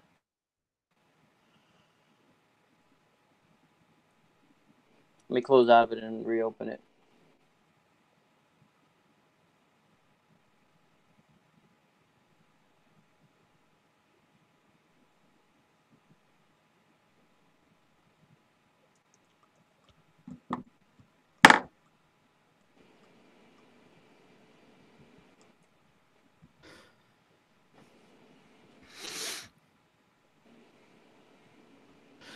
Hey, Daniel, I don't know about you. Do you have a limit of how long you're going to be online tonight, or? Probably another half hour or so. A Okay, little more. I know that Ben had some question for you. Unfortunately, Ben can't get in, from what I can tell. He's having technical failures right now, Mhm. and I know that it is getting late for us anyway. So, Mhm. so we may go to midnight, guys, and then we're going to call it a night. Okay, just let you all know. Sounds good. Even if we can't get your problem fixed, at least you two can communicate through Yes. Discord and whatever. You know, we can get down to the bottom. Should be very close. Although, if we can get this printed, then yeah, we'll be able to fix it. Oh, slicing. Yay, good. Okay, slicing. I've got something interesting to show you guys. So this is the cube I just printed. Keep in mind, this is a 1.2 millimeter nozzle. Top layer. Let's see if I can get that to reflection to show. That's the top layer? Yeah, top layer. That looks like a bottom layer. It's nice. Is that Yeah. ironing on it or? Nope. And here's what the sides are looking like. Smooth. Extremely. Nothing like mine. No. Yeah. The total opposite. It's just it's very, very crisp. The corners are extremely crisp. For a nozzle that can 1.2? draw only, yeah, it's a 1.2 millimeter nozzle. I'm drawing 1.3 millimeter extrusion widths. So like realistically, like 2 millimeters is my radius. And yet it's a surprisingly sharp corner, considering that that's theoretically what it should be doing. I am quite happy with that. That's pretty cool. Yeah. Hey, if you like, Daniel, Mhm. Inside Countries Discord, if you want to throw that over in the show off your prints, In that picture and that way section. we can get a better view of it. Yeah, picture wise. That's a good idea. That'd be I will awesome. do that if I can find where I set my phone. Dang it. You want to call your phone? No, there it is. Okay. I will take a picture of this for you guys and put that in there. Ow. It's so cool to have a community like that to hang out in. Yes, people, we are getting our own Discord soon, so we can do this a little bit more easier for everyone out there. I am working on it. I just got to sit down, watch a video. How to make how to do things in Discord, how to set up your own channel in Discord. Once I've done that, I'll let everybody in the Discord. I'm also got the Patreon going on soon, and I'm going to explain how that is going to work out. And hopefully you guys understand that it's not because I want to not allow you guys to what's the word I'm looking for? It's not like I'm trying to put blame on you guys, but I need to make money somehow. And that's what, and things are going to have to be done a certain way to help that, because I want Sunday night show is still going to be a Sunday night show, but I'm thinking the interviews, I might have to do something different with them. I'm working on a whole bunch of different ideas. I also got to talk to Daniel about money situation, because we are dealing with money here, and I don't want friendships ruined because of money. Yeah, that ruins a lot of friendships. It does. Something I don't want. Now, I don't know if anybody's been donating money. If you have been donating money, I'm going to start up. Where is it here? Streamlabs OBS. So let's have a look here. Let's see if anybody's donated any money in this episode. I forgot I had OBS closed in the background.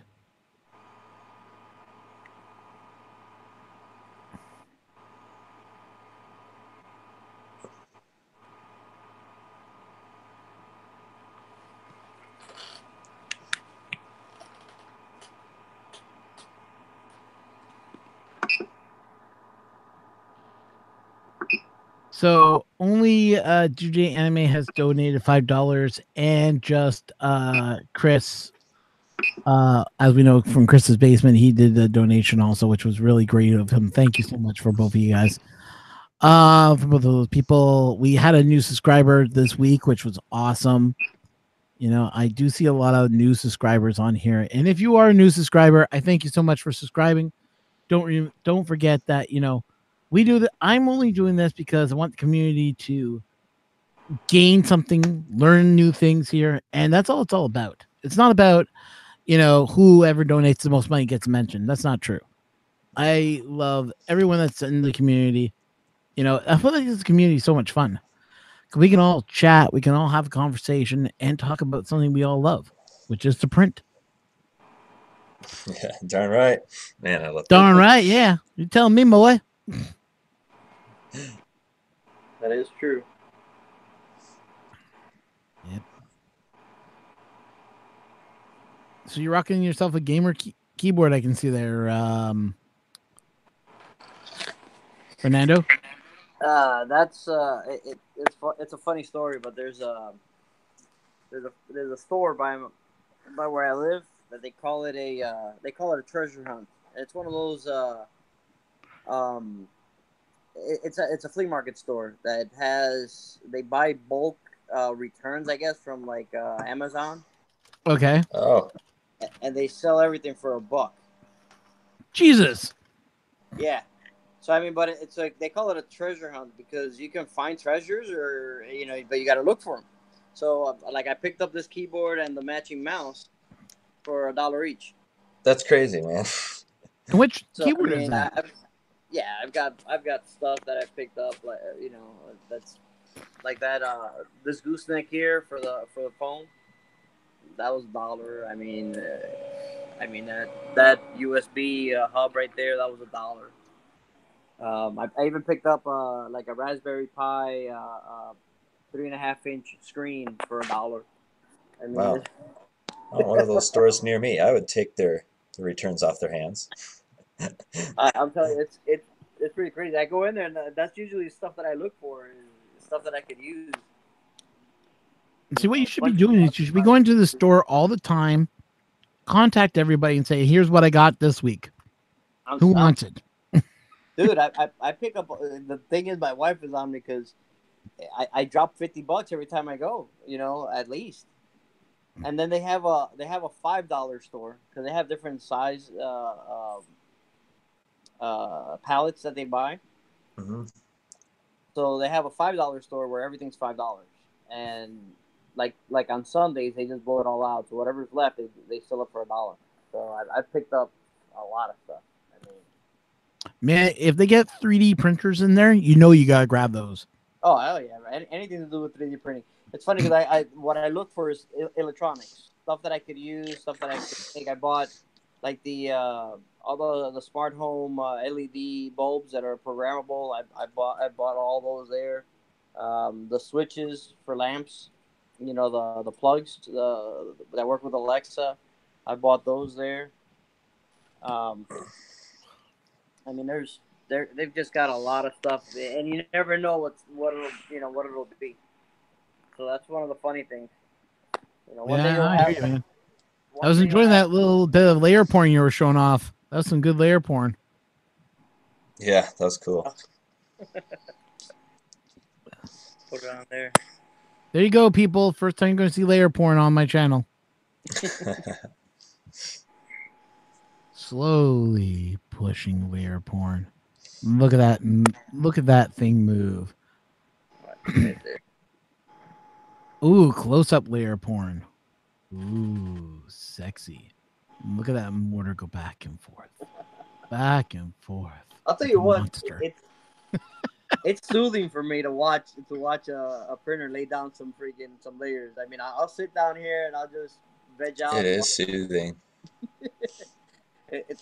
Some people like fish tanks. I'll just sit down and watch it print. I mean, God, that layer is coming down so smooth.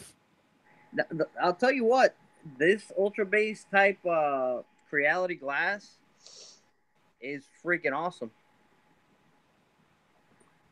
I mean it sticks every time. I don't. Where'd have you to get the use glass anything from? on it. I bought it from Creality. They had it on special for like $15.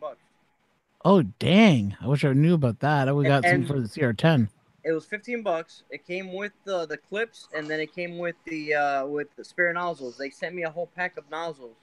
I think I have a 0.2, 0.3, 0.4, 5, 6, 7, and 8. Dude, I would pop off the nozzle you have right now and go up to an 8 once you get it tuned up.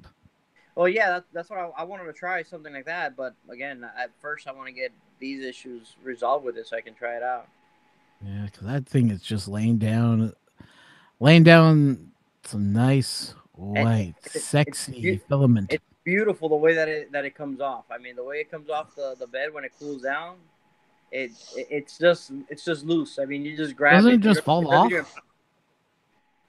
Doesn't even pop or anything. It's just loose. Yeah, that's what I heard. Like all you have to crazy. do is just touch it and it pops right off. It's not. You don't even have to touch it. I mean, it's just sitting there. Oh, You just really? grab it. Yeah, man, it's crazy. Dang. And if it's hot, you try to move it, and it's stuck on there. It sticks really well. This one here works really well too. But this one sticks a little bit too much. So when it's cold, you still have to basically chisel it off. Ah. Well, that's why I'm picking up a That's why I'm going to be picking up, say, the Gecko like, Tech. that's why I have the Gecko Tech. I haven't put it on yet, but I do have Gecko Tech. I want to try it on a mirror with Gecko Tech and see how that sticks. Well, I bought the Gecko Tech especially for this one for the Ender, but then when the glass came out on special, I bought it to see how it was, and it worked great. So I haven't really used my Gecko Tech. I'm going to use it on this one because it's a mess. This is the XYZ. Oh, okay. I have glass on it, but I have to use it, and I use that one for ABS. So that one there, I usually have to use the slurry, ABS slurry. Yep. And with that, I don't have any issues with the slurry. But I tried the magic glue on the glass, and the prints would fall off. But I'm thinking about doing the Gecko Tech directly on the aluminum on this one, or putting it on the glass. I don't know. I think on the glass would probably be better. What do you think? Glass is always better. Depends. Well, yeah, it depends. You can get anything to stick to anything, really. It's a matter of thermals. Well, hey, you gotta admit that stuff that you played around with at I don't know if you took any back home, but when we were at Earth and they were showing off that the glue. What was the name of that? I think it was Yeah. Goop. Yeah. Yeah, but they weren't selling any because I wanted to buy some. I would have loved to get they gave me a sample tube and just take it away. Oh, that's awesome. Yeah, no, I couldn't get any of that, but that looked like it was really cool. Yeah, I would have liked to buy some. Well, the kicker Yeah. is, I walked up to them, and I was interested in it. Definitely, I was like, do you have samples? He's like, unfortunately, I don't have any samples with me. I'm like, man. And he's like, but you can go on the website. You can still order it on the Kickstarter. I was like, okay, I'll go to the Kickstarter. $50, $30 to ship it to me for a $10 jar. Oh, that's a lot. No. It's highway Like robbery. you're living in the wrong country, man. What's going on? I know. Well, it shows that we only have one viewer. What the hey? Oh well. Hey, I gotta take care of something. I'll be right back. Take me about 10 minutes. All right, I'm still here. Thanks. So that's a nice looking first layer. All right, so once that first layer is done, I have a question for you. Yeah. Can you in the printer test? Can you change settings like extrusion multiplier or steps per millimeter, anything like that? The only thing that I think I can do is speed, nozzle, and I think flow. Flow. There we go. Yeah. So once this first layer is done, you're going to take flow, and you can bump that up to 125%. Okay. I tried at 110 before, and it didn't make a difference, but 125 I haven't tried yet. Mm-hmm. So, do you want me to bump it up as soon as it starts, or like halfway in, or just a little before, like right before it's about to start the spiraling? Okay.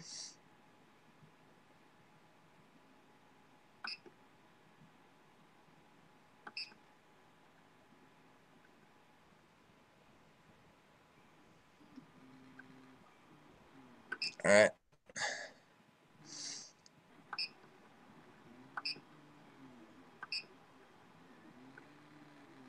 There we go. All right. So let that get a good ways up. This was, what was the layer height? Did you set it to 80 microns? Yeah, 0.8, and then it's at 80 microns, and then it's at whatchamacallit, where is it? What's it doing? 80 microns, and I think it's 60 millimeters high. Mm-hmm. All right. I think it's still doing the first. I think it's doing a couple of yep. Oh, it's got another. Okay. Yeah, so if you want, what I'll do is I can. Should I change it back to 100 in the meantime with the bottom layer, or leave it at 125? Is it just 2 layers? I think it might be 2 layers. Let me double check because if it's just 2 layers, you can leave it.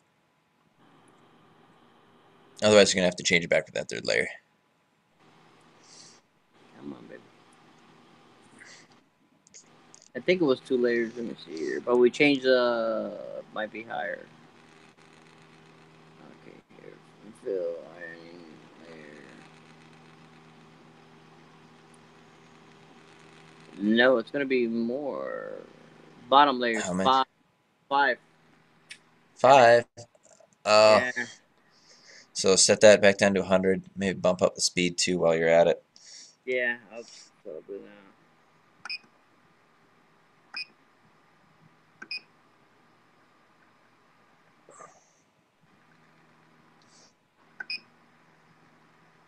I was gonna say if you want, because I know it's not gonna give you enough time to wait for this. I can post it on the Discord, maybe on the country Discord. Sure. And that way we can touch base with later on, see what you think.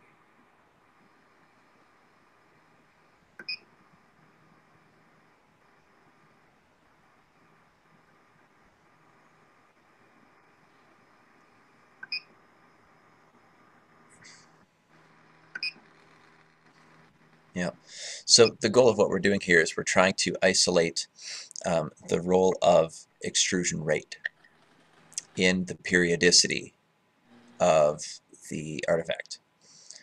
So what we're going to do is we're going to bump up flow by, a lot, 125%. So that'll bump you up to a 0.5 millimeter extrusion width, basically.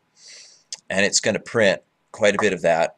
And if it's periodic, the way I think it is, it's going to line up in a very interesting way. Then you're going to take it from 125 and you're going to go like 105. And then from there you're going to go to 95, like, in thirds. All right. And so do 125, then 105, and then like 95. Yep. Just what really matters is just that it's 3 noticeably different numbers. Okay.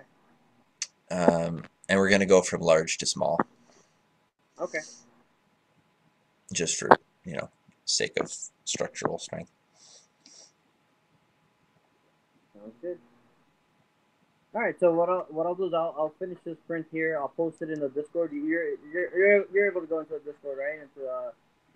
Into the country channel. Yep. Country TV? All right. I'll put it in. Yeah, Ron invited me in there. It's a fun bunch of people. Cool. Yep. I don't know if I'm following you yet. Am I following you? I don't think I've seen. Have you posted anything lately, or? Not really. I don't post a whole lot. I've been in the voice chat a couple times, and mostly just like seeing what people are working on. And I stream with Ron. That's what I do pretty much. Okay, cool. All right, so I'll put it in there. I'll set it up, and that way you don't have to hang around because I know it's getting late.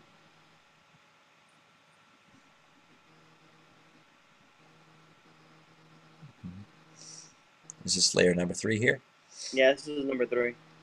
I put it up 150%. Did it go up higher? The feed rate multiplier? No, yeah. Okay, yeah. That's good. Go. Yeah, it looks faster. I did 175. See how it flies first. It's actually laying in pretty good though at that speed. That's good. That's good. I wouldn't do the spiral at that speed because I'll go back down thermal issues. Yeah. Yeah. I was just laying the bottom layers.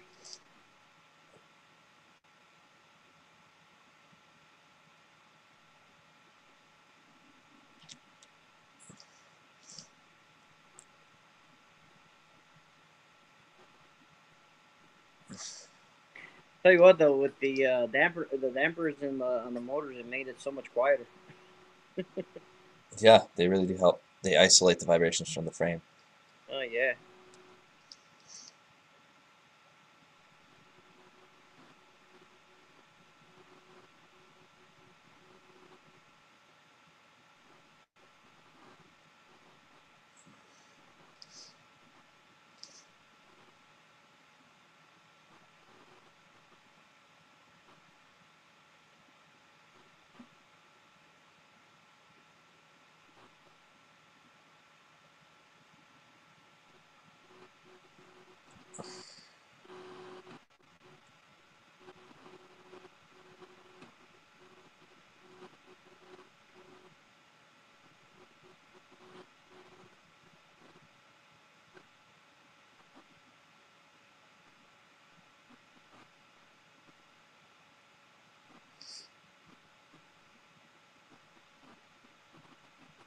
She's looking now.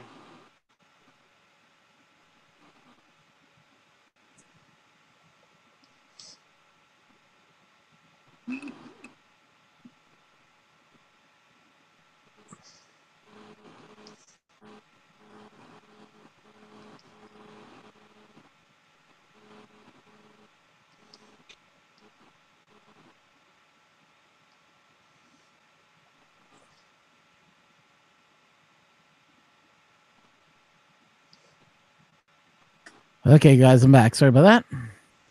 No problem. Oh, that's some sexy wait. Wait, look, man. Yeah, I was just going with that, going over with Daniel since it's midnight. I'm gonna go ahead and watch this print, do the changes like we discussed on the flow rate, and then I'll post it in the Discord, and we can touch bases on it afterwards. See. Yeah. Did you already put the cube out on Discord? Yep. Daniel? I did. Just one picture of it. Let me just go to Discord here and wow. show it to everybody. Oh, sure. Show off your prints.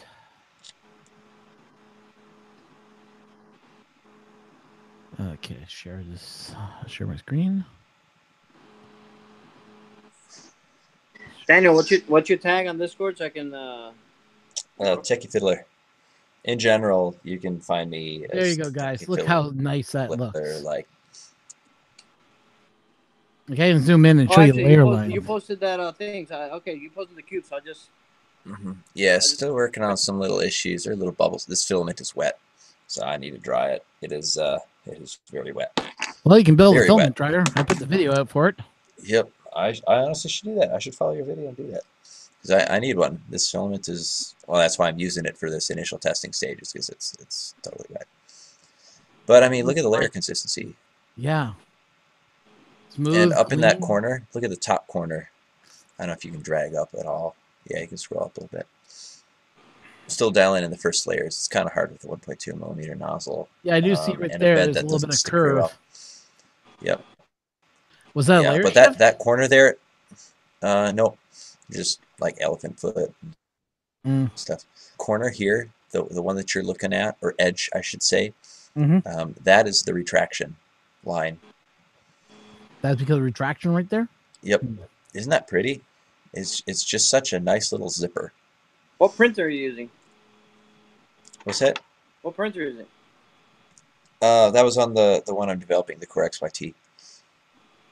Oh, you built that one? Yeah. Yeah, designed the motion system. It's basically like an inside-out Core XY kinematically. It runs using Core XY firmware, but it's different. It's a T. It's a cantilever, you know. Pretty cool. And all of it is really nice and rigid except for the hot end mount. I need to tweak something on there. So that had a little bit of play. So it's not quite as nicely lined up as I wish it would be, but it's getting there. It's getting there. And the linear advance worked pretty well. It does hammer the extruder a little bit. Not as bad as the last version did, I guess. But the part I'm looking at right here, which I got my mouse circling over. Yep, that bit there. What happened there?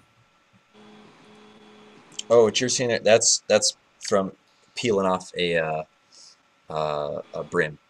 Oh, okay. So that little thing there is like a bit of plastic sticking to it. Okay, so this is all because of the brim here. Yeah. All right. The garbage around that and the white crispy edge. Yeah, that's from the brim. Okay. No, but the top looks clean. This is great. Very clean. Hopefully we can get my printer dialed in that good. Yeah, I think so. You know, you can dial everything in. It's a matter of reliability of the hardware and just going slow, lower the forces, you know. Yeah. When you go slow, you have less back pressure of the extruder, you have less inertial forces on the moving components, you know, you've got less frictional force to deal with, less vibrational force intensity. Everything is easier. You know, the harder you go, the tougher all of that gets. I can believe it. Yep. When you build fast printers, you need to look at every single one of those bottlenecks. Now, I know that you were telling me about some idea that you had. Now, just curious if this is a good deal or not that I found. Oh, let me just pull it up here. Yeah, one second. Good. So, did you set that up to 125% flow there? Yeah, I did. Wow. That freaking top layer came out really nice. Yeah, I bet it did. Look at that. Ooh, yeah, very nice. The top of that bottom layer. I guess because ironing is on and I had it at a high speed. I don't know, but it came out nice.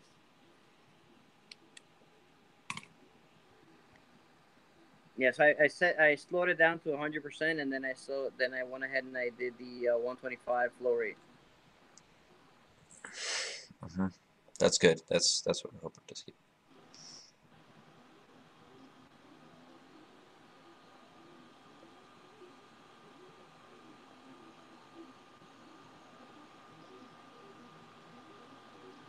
So now, if there is no change from start to finish, then we definitely have a retraction issue, right? if there's no change from start to finish, that means it's not related to the extrusion system. And by that I mean the drive gear, the the shaft possibly being bent, any issues with the motor, any, that sort of thing. If there is no change in the periodicity, or the periodicity doesn't look the way I'm thinking, yeah, if it is what I think, this is the awesome test that'll determine it. It will show up. It's very distinctive. It's hard to explain, but it is very distinctive, and you'll be able to recognize it. So cool. Yeah, I use this test quite a bit. So I'm just thinking here. Let's see if we can predict how long this will take. If it's 80 micron layers. Yeah. And it's 60 millimeters tall. 60. That's 750-ish layers. All right, and you've got let's see, 1, 2, 3, 4, 5, 6. About 9 seconds per layer. We're looking about 2 hours to finish the whole thing, but we don't need to finish the whole thing. We can do much shorter than that. Just let it get up about a centimeter. Not even a centimeter. It really could be just like 7 to 8 millimeters. Should be enough to, if we're in a hurry. How far are we up now? Can you estimate that? 2, 3 millimeters? Yeah, we're about 2 millimeters. Okay.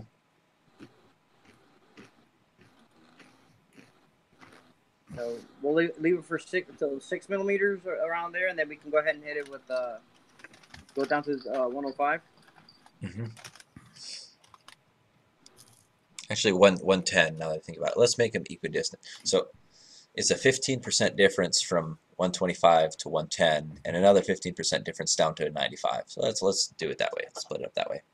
All right, so do 15, 15, 15. Mm-hmm. That's right. It doesn't have to be exact like that. It's just splitting it up nicely, evenly divided like that means it will be more more pronounced. Yeah, more pronounced. That's God, right. That layer is laying down so nicely. Yeah, that's very smooth. What's your bed temp on this? 60. Is it 60? Okay. About 60. What temperature would you say it starts to lose hold and pop off, In reality, it starts popping off like around 23 C, which is room temperature, 70 degrees. At 23 degrees, it's basically just pop it off. Yeah. If it were down to about 30, pop it off. It's already do you think it would be loose at 30? I think at 35, I think it'll be enough where you can just pop it right off at like around 35 C. Cool. 30, cool. 35 C. But when you leave it to like 23, which is 23 would be more like 75 degrees, right? Yes, it's somewhere around there. Yeah, so at 75 degrees, it's just sitting there. It's not even, you don't even pop it off. I mean, if you blow on it, it'll fall over.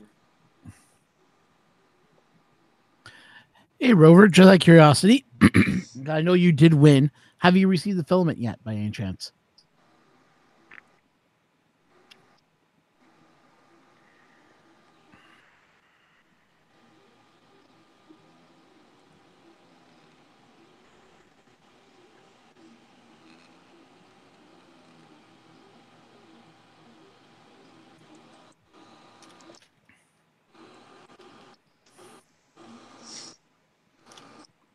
No, Wiley did win also, but I don't know what's going on with Wiley. I meant to ask him today, but I think you can see some layer differences there so far. See the layer? Again? I think you can see some of the layer lines already. I don't know if you can see it there. Okay. Yeah, I see a little bit of it.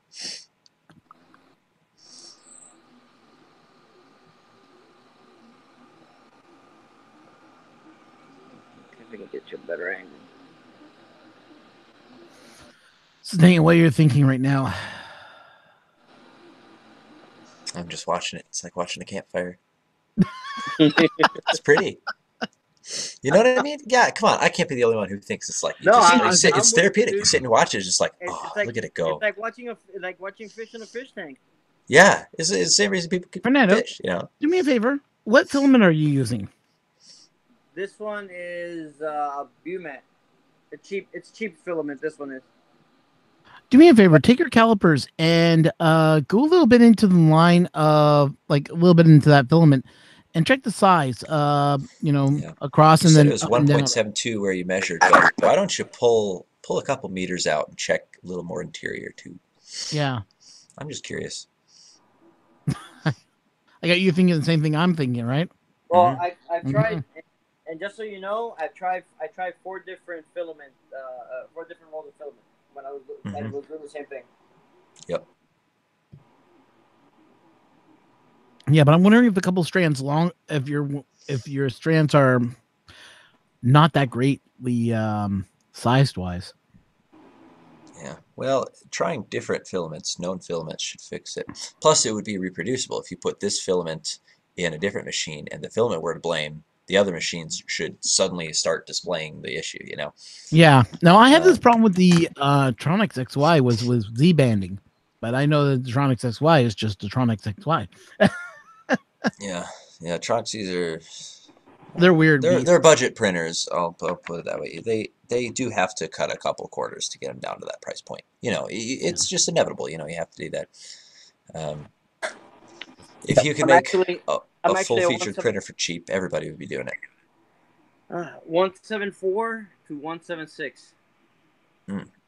Okay, well, I mean, that's not terrible. I'll take that. You know, so it's right there. All right. What do you think? You want me to switch flow now, or let it go a little bit longer? Yeah, that should be enough. Yeah, go ahead and change the flow to 110. While you're doing that, listen to the extruder motor.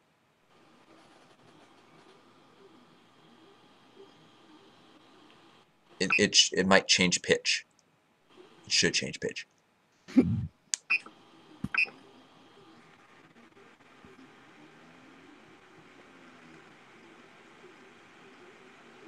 I saw it slow down. The movement slowed down? It looked like it slowed down. Oh, weird. It shouldn't. You sure it's the flow rate you're changing, not the feed rate? No, flow. Yeah.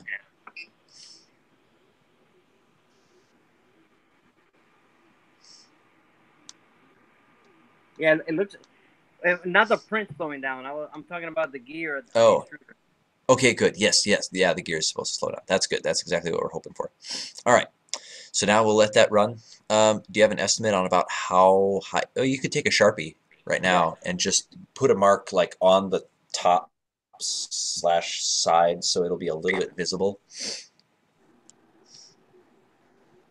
There it is. That's All a right, Sharpie mark. perfect. Yeah, we'll be able to see that. Okay. Since we're watching this for a second, I just want to show you something over that I found.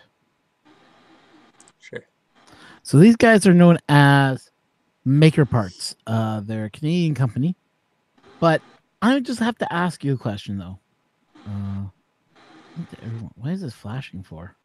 Are you seeing the flashing? You want to refresh the page? That's pretty weird. Still flashing. There it goes. There. That was strange. Weird. So yeah, MakerParts.ca. They're closed right now, but look at that price for a 1500 millimeter. That's incredible. A whole 2020 rail. That's a really nice price. Yeah, I'm a little floored by their pricing. Actually, are they Canadian or? They are in Canadian dollars, people. 21 Canadian is good. 21 USD wouldn't be great, but like 21 and Canadian, if you need cut, I'm impressed. They will cut it for you. $3. I wonder how much shipping would be though to the States. I don't know, but shipping more for me than is like they're in Burlington. That's like a hop, skip, jump away from my house. Literally. Oh wow. Hey, are you coming to the Orlando Maker Fair? C-beam too. I can't go to Orlando. Too far away, man. Think about it there. Those are pretty good prices. Yeah. Yeah, like I say if wonder I what Open wanted Hills is doing for USD. 20 to Check. 80, okay? $41.99 for 1500 millimeter. Wow. With this type of height, I could build a Delta with no problem. Yeah, you can build a big Delta. Yeah.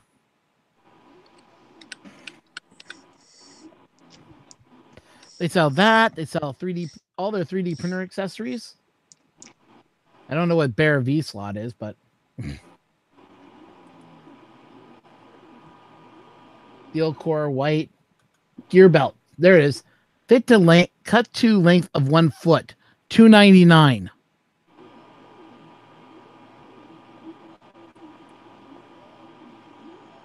This is just mirrors at a good price. Hey, they've got a 5% That's off pretty coupon too. Yeah. Well, let's see. What's the conversion rate? Right now, it looks like a 1500 millimeter piece of rail in USD is 16 bucks. Which 60 honestly, that's bucks? a little less than 16. I thought it was a little less than that. Hey, right there, you get 5% off too. Oh, dang. Nice. Okay, I'm going to have to go and contact them.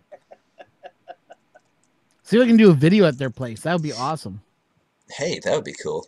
Yeah, go check them out and show off all their stuff and, ask them the question, ask them those burning questions.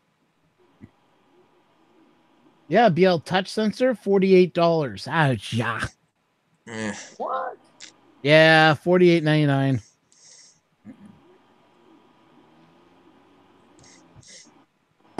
Okay, are Duet Wi-Fi boards really that expensive? But they're very good. They're excellent, really. Yeah, but at $300? Wait. 300? What? Yeah, Close to $300. $234.99. That's way too much. Yeah. For Duet? What? That can't be right. Well, Oh, they're sold out.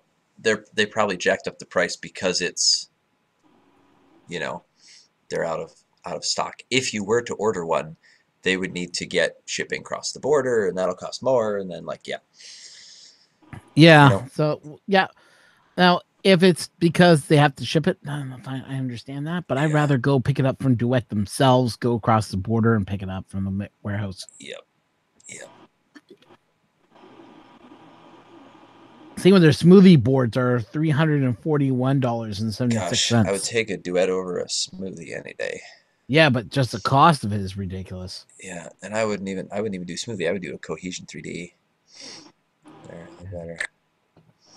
If you guys need a PDI sheet, 12 by 12. 0.03 30 thou. Yeah. I gotta think. I'm trying to think in millimeters. I think that's in millimeters. That's 0.76. And that's 0.76 millimeters. That's pretty good. Yeah, but if you got a couple of printers that you need it for a smoothie board, and you got enough, and you can cut it easily enough, then that will work. Mm-hmm. Now that's a really good price for proximity sensor. That is a very good price. That's excellent. Yeah. I would do that. Yeah, definitely. And you said they'll cut the Blower fans too. For you? Yeah, they'll cut it for you. Yeah. Wow. For an extra $2.99, of course. Wow. That's nothing. How about the V wheels? How expensive are those? Solid V wheels? For a single wheel? Yeah, $6.84. Ouch. That adds up. Because on a printer, you need at least, 9 of them at the very least. Yeah. You need at least 3 per axis. Ouch. Yeah, wow, gosh, that's that's a little high for wheels. 60. That's $60 in wheels. Plus cheap extrusions, but $60 in wheels. That's a little bit much. I agree with That's you a little guys. much. You know what? I picked here 3 1500 millimeter black extrusion, 20 by 40 extrusions. Shipping would be $40. That's not too bad. $40. Okay, Yeah. guys. Oh, that's a bit. GT2 belt, open-ended, cut to length, 1 foot for $1.35. Hang on. 6mm wide. Click that. Do they carry 9mm? Where do you want me to click on? Right underneath the title. No, other title, like the belt above the price. No, selection, yeah, see the 6mm wide. Click on that. No. Oh. Right Yeah, right it's just above the 6 meters wide. Right Oh, above the that's all they carry. Okay. Yeah. I was hoping they carried 9mm. They might if you especially ask them. They probably can Yeah. get it in for you. It's so much better. So much better. So much better than 6mm. Yeah, but would I be better off buying this for the Nah. Yeah, you should use 6mm. So it fits in the V slot. so 6mm would fit in the V slot, right? Right. Let's check Well, in that with is 6. FP3D. How's that turning out there? What was that? Let's go see your print. How's that print turning out? Do you see a discontinuity? Ooh. You'll hold your camera really steady there. Right where? See that black marker? Yep, and then right after the black marker, there's a little blob. Yeah. Yeah. Well, it's tough to focus on it because it's a moving bed. Dang it. Yeah. Could that be on layer shift? No, I don't think so. Not on a circle. It's smooth, right? There's no abrupt direction changes. There's a vase. That's why I do this print, because there's no travels, no retractions, nothing. It just boils it down to extrusion is the only variable going on in here. You know, you have it extruding a certain way, and then you change the flow rate. Now it's extruding a different way. You know, what caused the black mark though? Oh, he put a Sharpie mark in there. Sharpie. Oh, okay. You were gone. I didn't hear That's you. right. You were gone for that. Yeah. Yeah. No, he just changed the flow rate, and that black mark appeared magically. Yeah. Okay. But you see right here, it's the blob. It does have that blob right after. Mm-hmm. Yeah.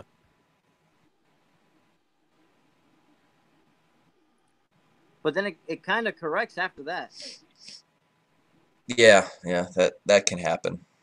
As it, rounds steps and stuff. Sometimes that happens right after flow rate change. I don't know.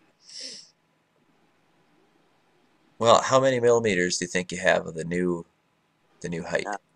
Probably, I'd say 5 millimeters. No, 3.5, 4 millimeters. Okay. All right. Now test. Do you see any diagonal banding, like a corkscrew going up around either of the two sections yet? It could be steep, it could be forward, it could be backwards, it could be shallow. Who knows? It's impossible to tell. Do you see any diagonal banding? Not really. I see it more consistent like that one there. It's more one layer. Yeah. It's hard to say if it's not a corkscrew though. It doesn't overlay. It looks like it connects right to the other one. So it looks like it's more horizontally across. Okay. Which is kind of weird, but.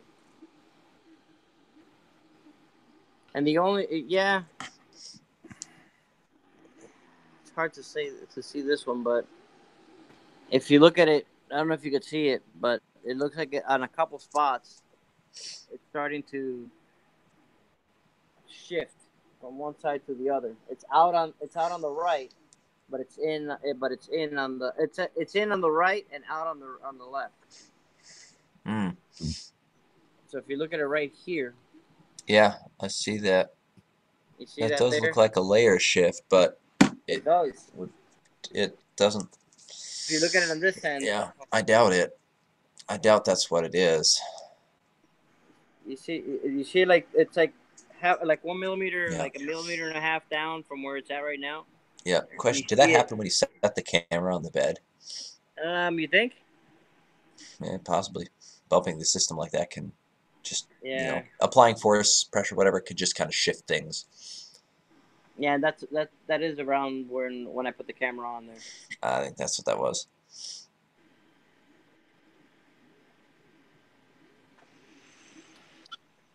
By the way, you're asking about 9-meter cable? They do sell 9-meter.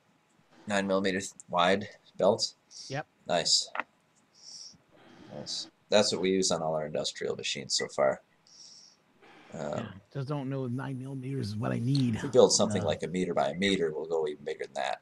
That's All right. that's a different ball game.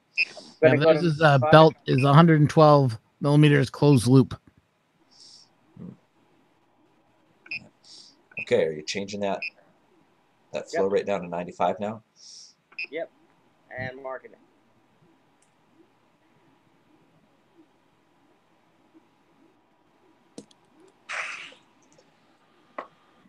Hey, look, Ron, there's another black mark now. Oh my God, there's multiplying. By the way, Grant's trying his hand at a little humor. He says there's no place like G28 X0 Y0 Z0. Mm-hmm. Saw that on Facebook. That's good. Yeah. Makes me smile. I need a shirt with that on it. I think there is a shirt out there that you can get for it. Yeah. Just walk around with that on and watch everybody's faces. See who gets it. Okay, see so who doesn't. You see it right there? It's skipping steps now. See, it's under extruding. Oh. Yeah, well, yeah, it's under extruding. It's extruding at 95%.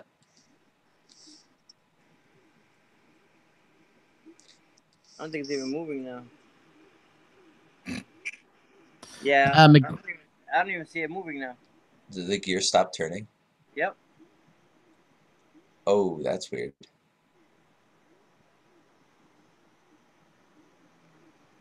Is it even turning? No, it's not turning. That's messed up. Well, pull it off. Is the motor trying to turn? Is there force on it? Is it vibrating at all? You got something weird going on in this. That is a very strict. Why?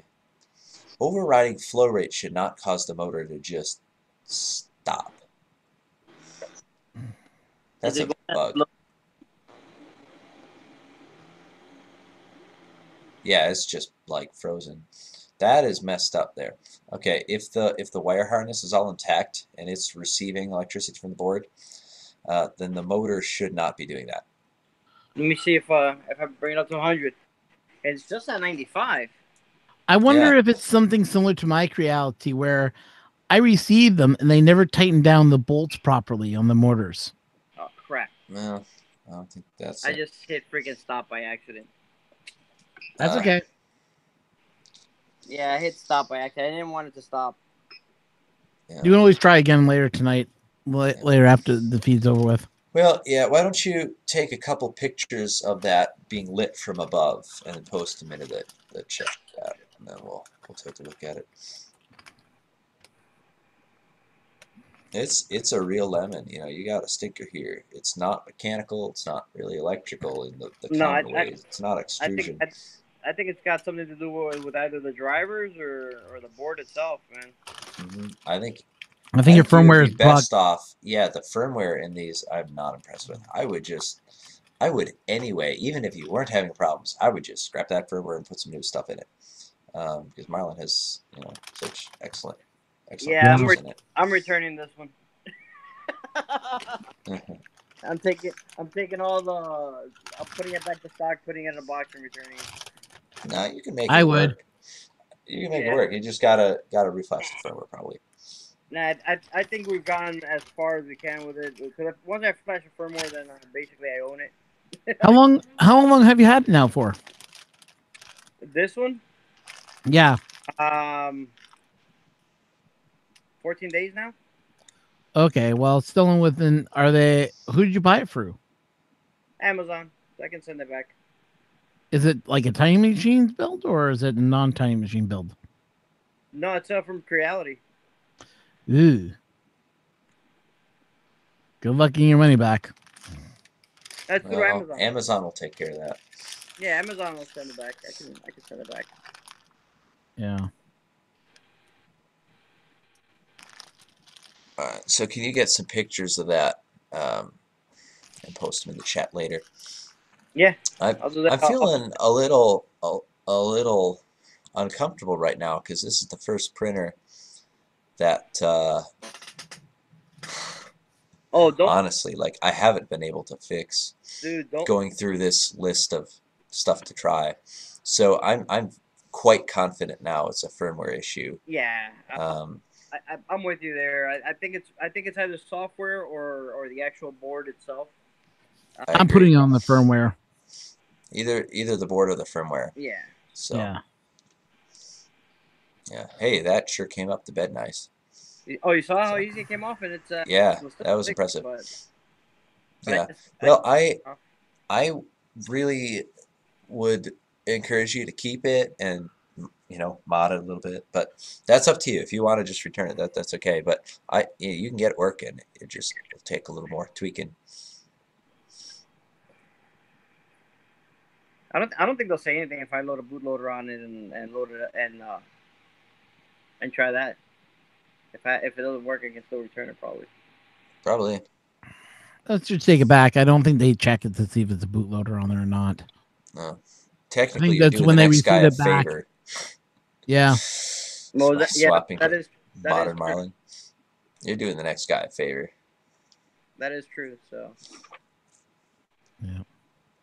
All right. Well, So, Daniel, Ben, thank you very much. I really appreciate it. I'll take some pictures of this, put it in the Discord. No problem. We'll message about it. I want to get this thing working. It's a real challenge, you know. This is a lemon, and so it's got my gears turning. I want to make sure we get this thing fixed because, darn it, I've never been beaten by a printer yet, and I never just have want the to be. motor just stop like that is bizarre. Yeah, that was bizarre. Like I can't think of anything other than a firmware issue that could possibly, like, all I'm you did putting is 10 to 1 on firmware. tweak that. It's got to be. You Yeah, know, it has to be. if you throw a bootloader on that, put modern Marlin in it, I think the problem will go away. I think there's a extrusion bug.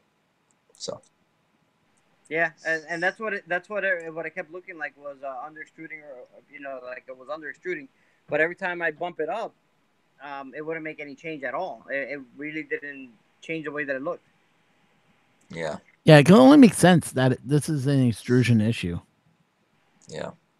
It was, it's totally independent of the mechanical, like the XY system and stuff. Yeah, it's I'm gotta be. gonna run another print like this too, just for giggles, and I'm gonna leave it at 95. I'm gonna start it off at 95, see if it even does anything. I would start it off at 100 to get the filament flowing, and then I would drop it to 99 and see if 1% is enough to kill it. I don't know. Well, it's already warm, so I can probably do that now. Yeah, I'm curious to see what it'll do. That's pretty weird.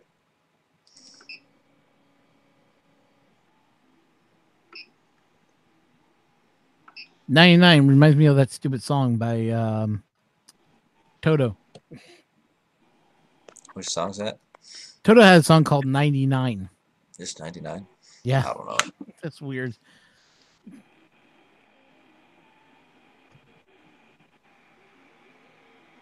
Let's see if anybody got that reference. Nope, no one got the reference. And there's people still watching us, so to all 3 viewers, thank you so much for keeping up. I doubt Craig's still around. If he is, I'll be surprised. But it's probably us 3. Yeah, probably it's just us 3. Yeah.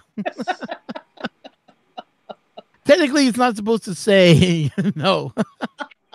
3 people that are here is the limit, but yeah. Okay, let's watch some sexy porn go down again. This is when you need that, the porn music, that chicka bow wow. See, she's moving now because she's extruding plastic.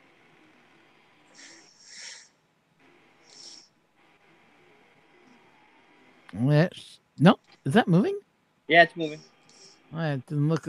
It looked like it stopped there for a second. No, it's moving. I'm gonna go ahead and do it now. See if it'll stop. Yeah, I'll put the camera on here so you guys can see it while I do it. Okay. Mm-hmm.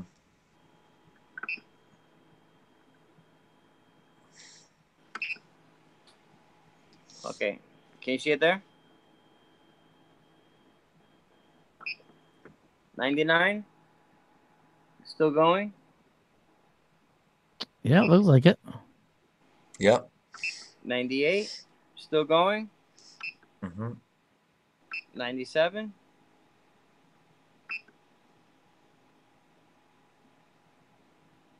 Still going at 97. Yep.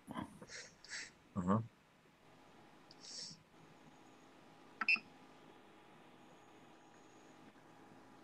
You gotta remember, you have to press it in, and then they'll accept the changes. Mhm. Just turning it doesn't actually make it select I it know. half the time. 96. Hang on. Still moving. Okay, no, keep on going. Yeah, still Yeah, moving. keep going. Looked like it stopped there for a second. I misread it. 95. Yep, still moving. She's moving now at 95. Mm-hmm. Mm-hmm. Yeah, and it just cut last time. That's so bizarre. So bizarre. Might have been a glitch in the firmware. It's got me thinking. 94. She's still going. Yeah, it looks like it. Oh. Oh, what? Yeah, she's still moving. Okay.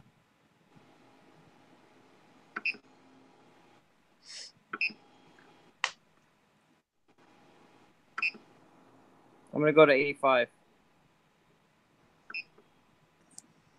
I think it's not going to do it this time. I think whatever we saw last time was some bizarre firmware bug.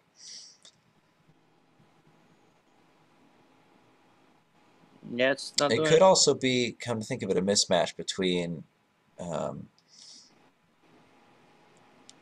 relative and absolute extrusion. I'll have to look into that. Well, you know what? It's also I on don't know the what first. Now you mentioned that it's on the first layer, and usually in the first layer, it actually reduces it multiplies it. So extrusion's a lot more on the first layer, right? Yeah, well, the firmware doesn't know that. No, I'm talking about the actual extrusion itself from the G code. Yep. So by the extrusion being higher, and right now even us lowering it down to 85, it'll probably be more like 100% coming out, right? Well, 100% of what, you know? It doesn't know the difference. It just says, well, I'm commanded to go this fast, I guess. That wouldn't be it.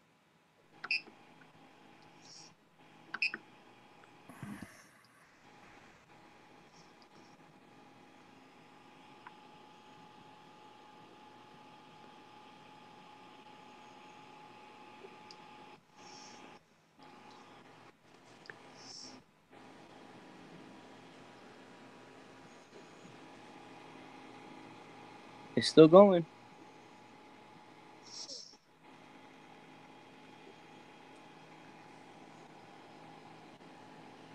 It's not hot.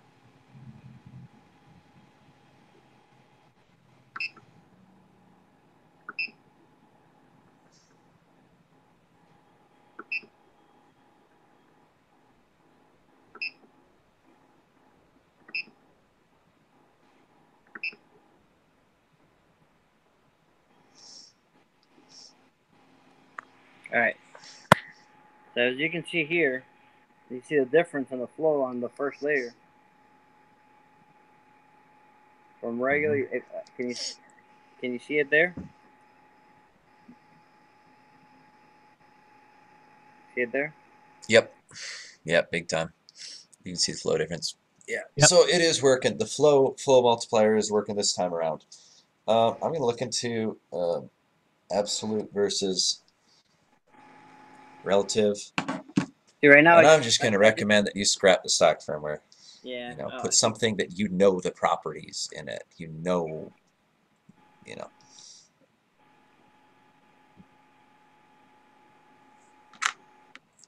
So does Creality firmware have the thermal protection on or off? No, it does not. It doesn't either? Does not. Because I know ANET never had it, but like Creality, really, gosh. Yeah, for safety's sake, you should, put your own in. Yeah. Exactly.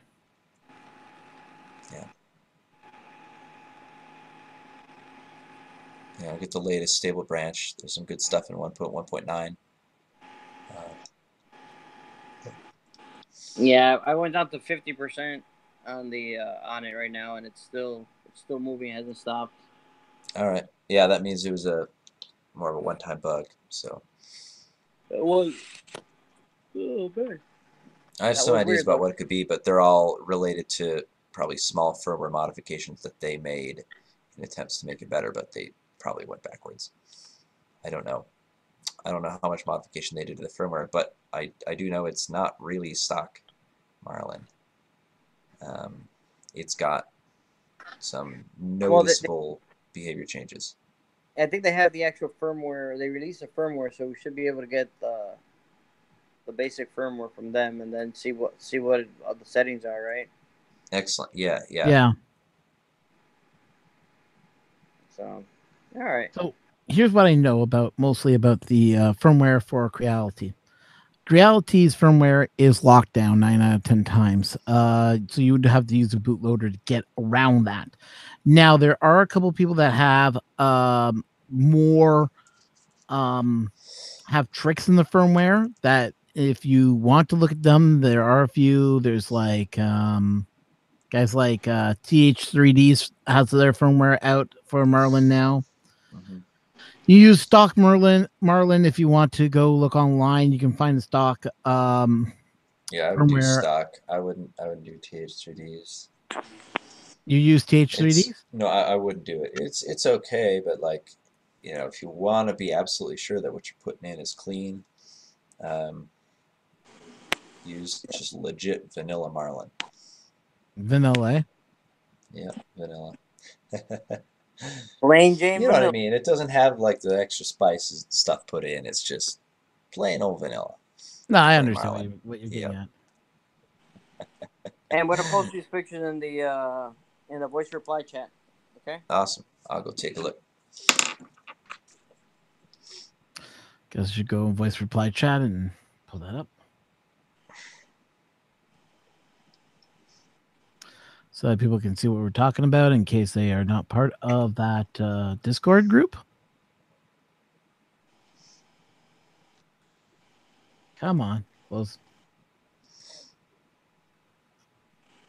I said voice reply chat. You put it in. Yeah, it's uploading now. Okay.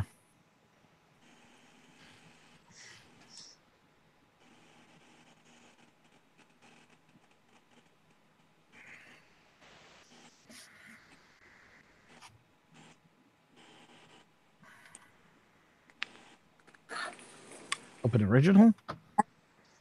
And then we go switch screens. Come on. Give me my screen switch. Okay, get ready for the seizures, everybody. The flashing lights. Not flashing. There's it go. Wow. That's really zoomed in.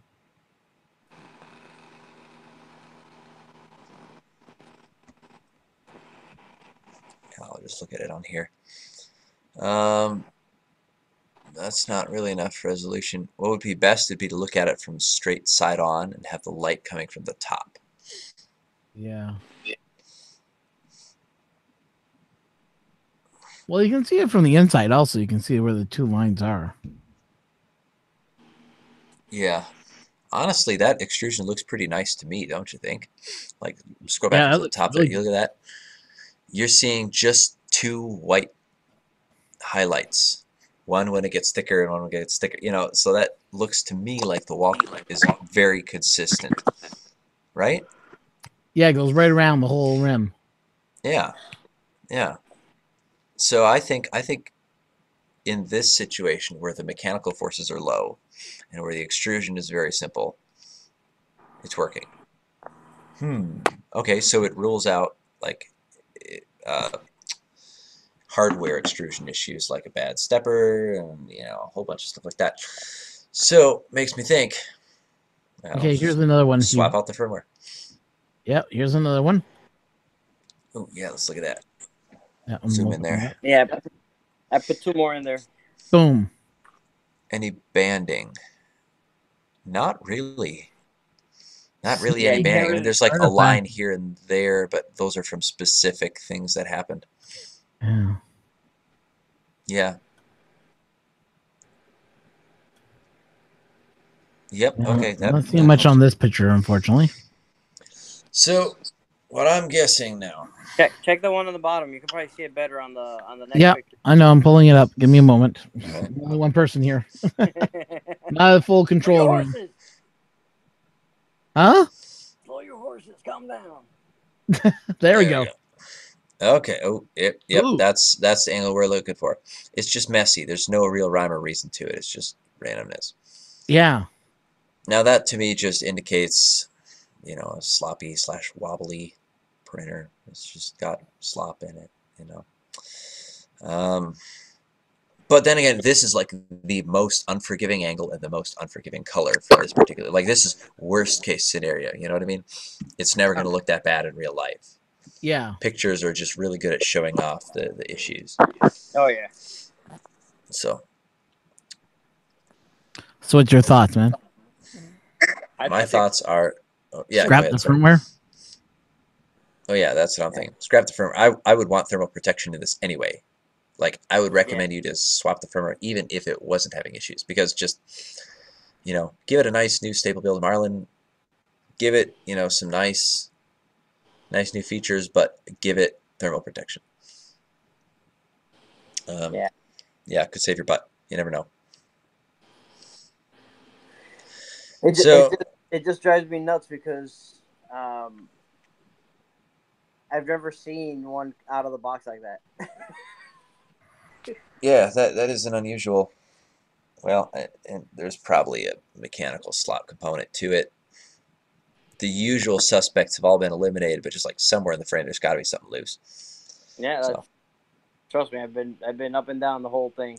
So yeah, it's weird. It's weird. It's still this thing where like I have strong suspicions of what it is, but I feel a little bit stumped, to be honest. It's an unusually persistent problem. Okay, I'm just gonna see they have. Is it? Where do you think they have the Marlin straight code? Is it on GitHub or is it on somewhere else? It's on the GitHub. You know one thing. Although Marlin firmware, just Google them. Go to their page. There's a download link there too. It'll take you straight to the most updated one. One thing that was really weird, and if you look at it here, I think you can see it on the between the 20 millimeter and the 15 millimeter, is that it's kind of consistent. That's why I switched models. Yeah. And these are two different models at 2 different sizes. Yeah, that's kind of weird. And if you see the Z, that's what really was bugging me, because it's not consistent like a lead screw issue. It's right. consistent with the height. Yeah, it's weird. That's a mess. Let's take a look at the top layer of that one on the right again. I'm curious about something. This one here? Yeah. Oh, that's just the ironing on the top. It's just the ironing, making it extra like filled. Okay. Yeah. Right. It has the ironing has the extrusion multiplier on it and all that. When it's I like first 0.1 or something. Yeah, it's like It's like 1.5, 105 or 110, something like that. Mm-hmm. on the extrusion multiplier. Just for the ironing on the top. That's why this one here I just did hollow, just to make it quick. Mm-hmm. Because I was doing so many different ones. If you look at the yellow, if you look at the yellow one here, different filament, different extrusions, but still pronounced in the same way. Yep, same places. Same place. So here's something that can happen. Every time you hit a corner, and you hit that corner hard because it's coming in at 20 millimeters per second jerk and it's stopping instantaneously, the forces that generates are going to just knock your frame out of whack. There's going to be some ringing, but even more than that, anything loose will shift. So that means, your nozzle on the X carriage, whatever, maybe some of the wheels, or there's a little bit of slop in there, maybe one of the belts is not quite tight, maybe one of the frame bolts is loose, maybe the glass shifts around the bed. I've seen that even underneath the binder clips. Yep. Maybe the bolts that hold the springs on the bed, maybe they shift too. Really anything. If you can decrease that force, you'll have less of those random issues, and less ringing as well. But anyway, that's one of the reasons why I do this with like a cylinder instead of a square. In a cylinder, everything is very, very gradual. The forces are sinusoidal, and there are no sharp edges to cause issues like that. So this kind of filters that out, controls for that, and just looks at like just the extrusion system. Cool. That makes sense. Oh man, and this is still going. This is at 50% freaking. What would be interesting now that you did that?